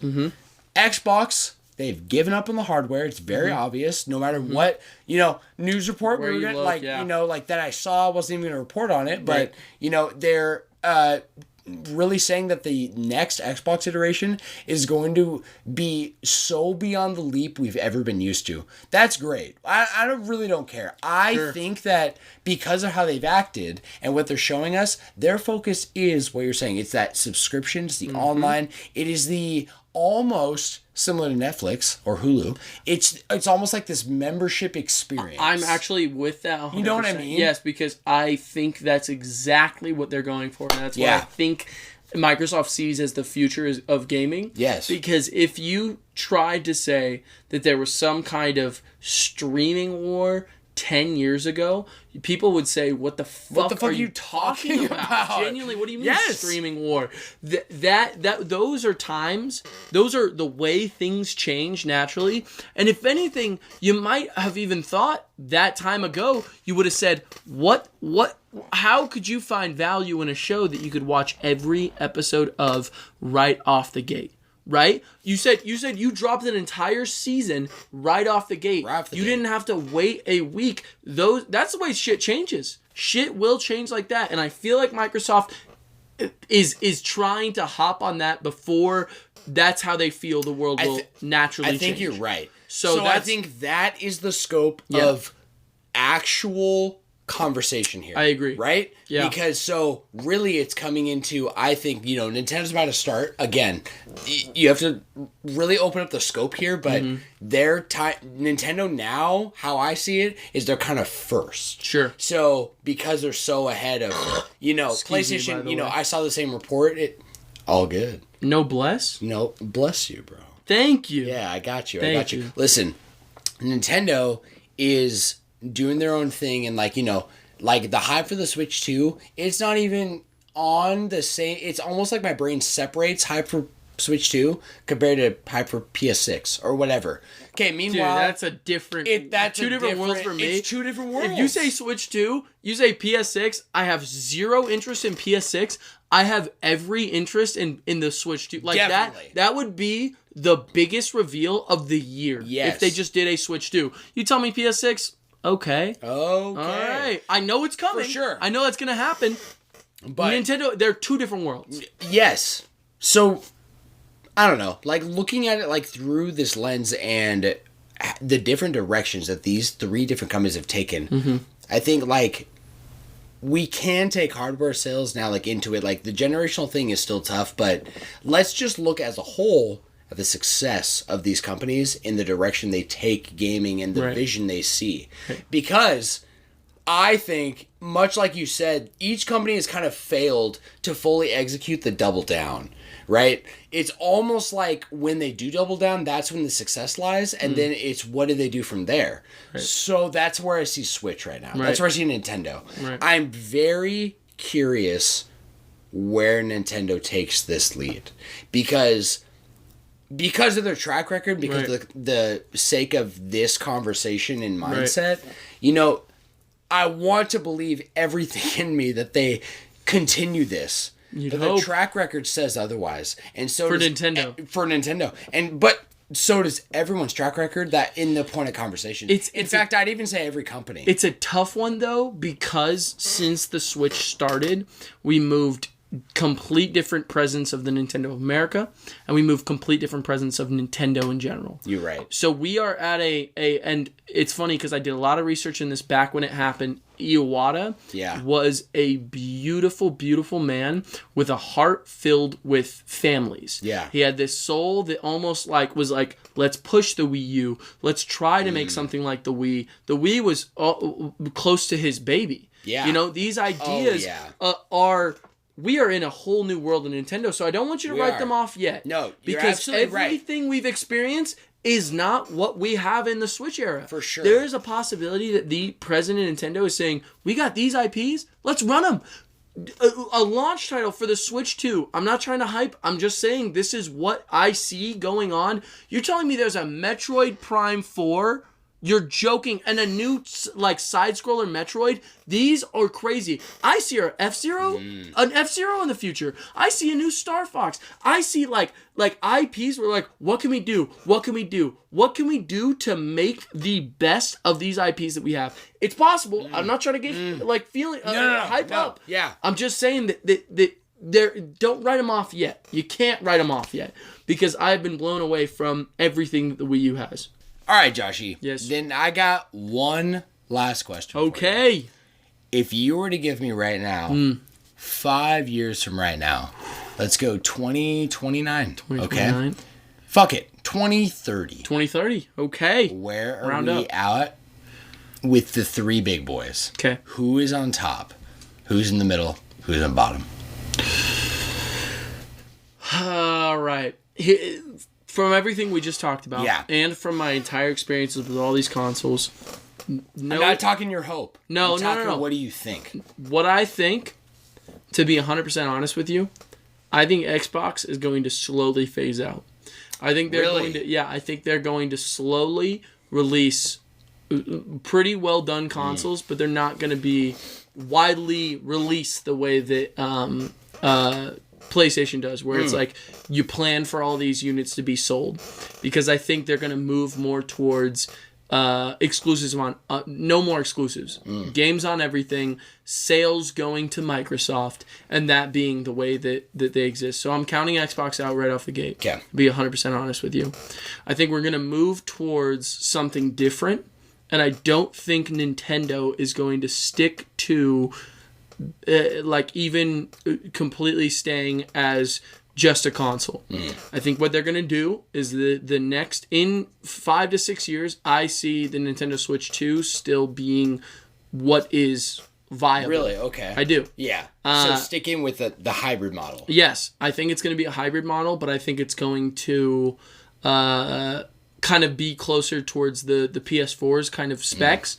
And I see them being in the exact same place they are now, where they are on top, but they're not really even competing. Yeah. And I see PlayStation as being the sole exclusive console member, if that makes sense. Yeah. So any game that comes out, you can get on the PS5, unless it's a PC exclusive, something like that. For sure. I see Xbox as out, and I see Switch as secretly on top.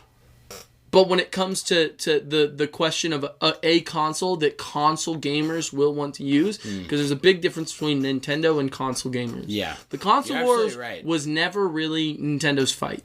I feel like the PS5 is going to be on top of that sense, but Nintendo Switch, not just Switch, Nintendo is going to be on top. That's my answer. Yeah, and so to summarize, to wrap, and to put in like the definition of what I'm asking. Yes.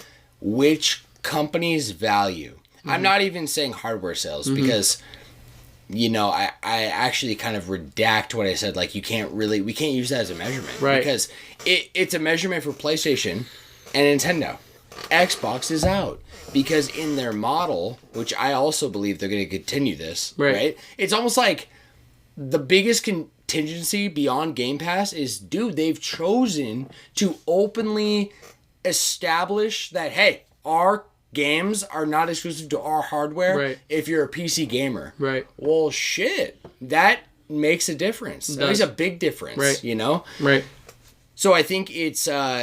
I'm kind of looking at it all as I don't even know if I would say like evaluation of company, because each company besides Nintendo here has more than the game department, right? But success, like looking at it, like if you could objectify it, sure, but maybe you can't. Right. So which company's game department, with the 3 different approaches they're taking, where are they at? So you're sticking with what you said? I think Nintendo is going to be on top. Nintendo on top. That's just what I'm looking at. Yeah. I think Xbox is still going to, and Microsoft are still going to make Xbox games. I can see... No, for sure. That those ideas being there. Let me gear it to a question. Do you think, then, if Nintendo's on top, do you think there is a possibility with the the question right now, kind of with what's cooking, all Nintendo has to do is fuck up. Right. You know what I mean? Absolutely. No one's going to dethrone their asses. Right. They just got to be too comfortable, kind of like what we haven't even really divulged PlayStation, and I think that can be a whole episode, to be honest, because I'm ready to wrap too. I'm so hungry. Kendall cut us 2 sandwiches. I'm so ready to dive in. But I want to like wrap this whole conversation with, okay, Nintendo's up here. They're chilling in their own wheelhouse. So if between PlayStation and Xbox, I think people are, like you and me, maybe like sitting here, but definitely the average person, average gamer, like, you know, anyone holding on to Xbox right now, that's denial. Or just, they're just ignorant. Okay? Because you would not, under any circumstances, you cannot convince me logically why I would buy an Xbox over a PlayStation. Right. Unless the sake of the argument was value of Game Pass. Okay? Right. So, do you think the conversation with them is, it's on Microsoft, the pressure. Will they execute all? They have spent the whole generation and a half setting up for something we haven't seen yet. Right. I'm even going to include, just add in xCloud, which is, you know, their cloud gaming platform. Right. We have not seen it. We have beta xCloud, and we don't even have access to it unless, I think you have to be like in the kind of like beta access program, right? So Xbox has all the noticeable potential with the literally absurd amount of game studios. The fact that because of the game studios, the valuation of Microsoft is insane. It's just below Amazon, right? So Xbox has this. Xbox has the IPs to back up what is making the other two guys so strong with like IPs and exclusives and a reason to use our shit, right? Right. And then they've doubled down for 2 generations on Game Pass. And they have bragged about the success. So will they execute it properly? That's the question. Do you think they could? Do you think there's a possibility? Or do you think... I absolutely think there's a possibility. Yeah? I am going to be honest, though. Truthfully. I think it's possible, but I think it would surprise me. I'm going to be honest with you. I think it's absolutely possible. But if I had to put eggs in a basket, I would not put them in Xboxes. To be 100% honest with you, because and there's a lot of reasons for that. There are ideas that I think Xbox and Microsoft really want to put forward, but to be completely honest with you, I don't think they're tailor-made to the gamer, to be honest with you.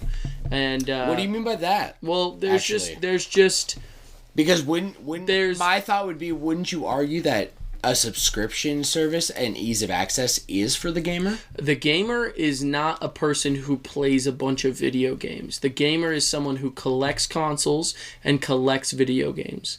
They are not going for those. If anything, I think they're going away from physical software. Can I reframe to hardcore gamer? I wouldn't even consider myself a hardcore gamer. Really? I wouldn't. No, but I find value in having all 3 consoles. Maybe that's a hardcore gamer. Maybe. You know, I wouldn't consider myself because I don't buy everything. Yeah. But there is a value in what Xbox provides, but they have no value in providing that. For sure. A console experience with exclusive games. To be 100% honest with you, you're right. I'm not putting my eggs in them, so I believe they'll be successful forever. And I think Xbox games, Microsoft games, will never stop existing. I don't think Game Pass is going anywhere anytime soon. So you don't think it's going to become Stadia? No. Okay. But I see value in all of it. But that's my take. Okay. I think that I'm going to be honest with you, Josh. Yeah. That I think it's a perfect wrap because I feel exactly the same. Okay. I do. And I asked you a tough question to think about because I think these things are worth recognizing. These are questions that people don't often ask about all of this. But, you know, it's kind of changed my framing of what I thought this episode would really focus on. And I think you wanted it to, which is dropping the ball. But I think this is a console wars conversation. I mean, dropping the ball is a part of that conversation. I think Does that make sense? Shifted, the way I even thought about it, because it's true that I think console war is an outdated idea. I think it's a war of games. It's a game war. I don't know. I don't know. Almost like more of a software war now than ever. Yeah, I would not say console because that's not what they're pushing. They're not pushing a console.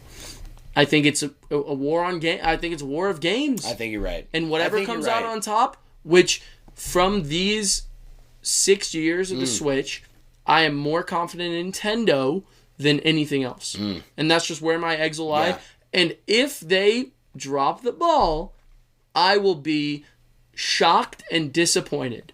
And I will say, wow, the Switch, to say the least, the Switch was a one-off. Yeah. You know, but I don't see that happen. Yeah. And I would be surprised if it does. And I'm so with you. And I'll even say that if that happens, it's kind of one of those things of like, man, you know what? Then the Switch, even if it was a one-off, they did it fucking. They didn't just do it right. They did it phenomenally right, and I'm okay with that. 100%. So I'll take the Switch with me as my favorite console ever. Absolutely. You know what I mean? So I'm just waiting on them to surpass. Joshy, let us wrap, my friend. Wrap it up. Yeah, I have a way that I feel like we can wrap this very nicely. Okay. Like a little. You take the present and you wrap that bow and you're about to stick it on top and give it a chef's kiss. Sure. Bear style. Bear style. What? Yeah. What? Wow. You know what I'm saying? So Joshy, what I'm getting at is I got a Shonen Sentiment here for you. Let's hear it. And I'm pretty damn sure you'll know exactly where it's from. So let's dive in. Let's hear it. It's going to be that everyone keeps telling me how my story is supposed to go. Sorry, I'm doing my thing. Beautiful. Damn straight. Who was that? Miles Morales, man. Fucking Morales. You know what I'm saying, Spider-Verse, bro? Across the Spider-Verse, and I think it's absolutely beautiful. Yeah, I agree. I think a lot of people should do that. I think everyone should actually. And I think it's so beautiful that such a sentiment like really ties to the experience that you feel watching Across the Spider-Verse, and even I would say by extension Into the Spider-Verse, because you challenged me to rewatch Spider-Verse because it didn't hit me the way that it hit you and all of our other boys, right?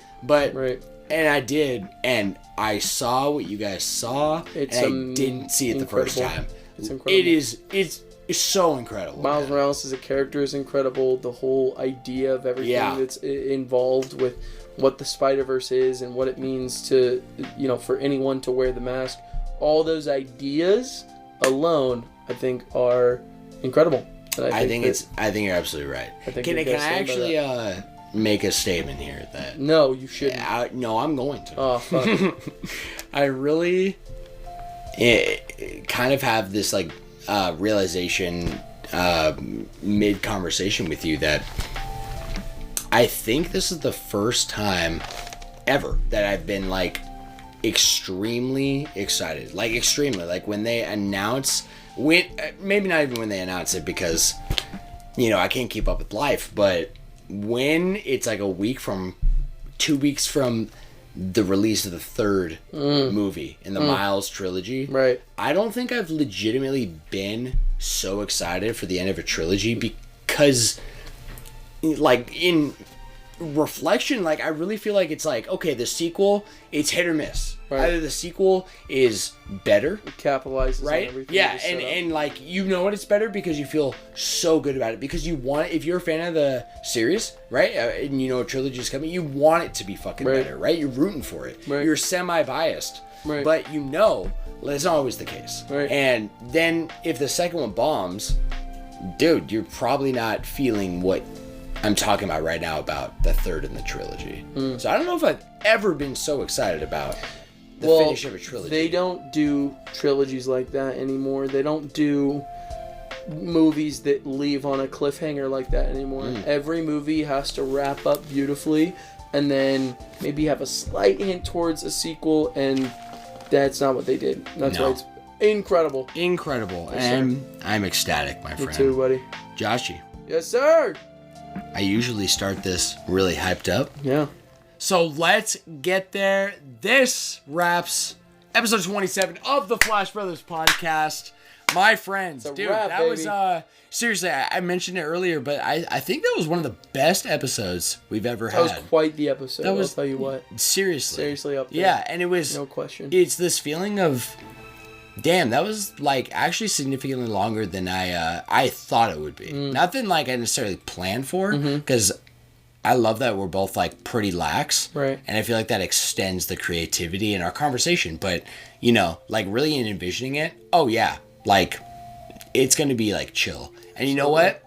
It's like this extension of, hey, like any further convo we had. Right. Dude, it was with such purpose. So Completely thank you for agree. today's episode, my friend.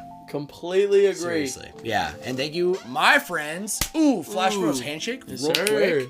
Secret handshake. Y'all can't even see it. Thank you so much for hanging out with us. And Joshy for this conversation. We hope, sincerely, it's been the highlight of your week because it's always the highlight of ours. Of course. So thank you, my friends. How could it not be? I'll do a last second plug here. Do not forget to send your listener submissions to for next week's episode. We have flashrospodcast@gmail.com. Check out our Patreon. Check out our Spotify. Answer those Q&As. Get plugged in. We would love to see you and talk with you. Get you a part of the conversation. 100%. But we will wrap it right there. That's right. And I'll end with a thank you to Joshy and all of you out there. Out there. Out there. I love you. I love you all. Hope you all be safe. Have a wonderful rest of your week. And I love you guys too. And you guys take it easy. And remember, it's not a war. It's a race.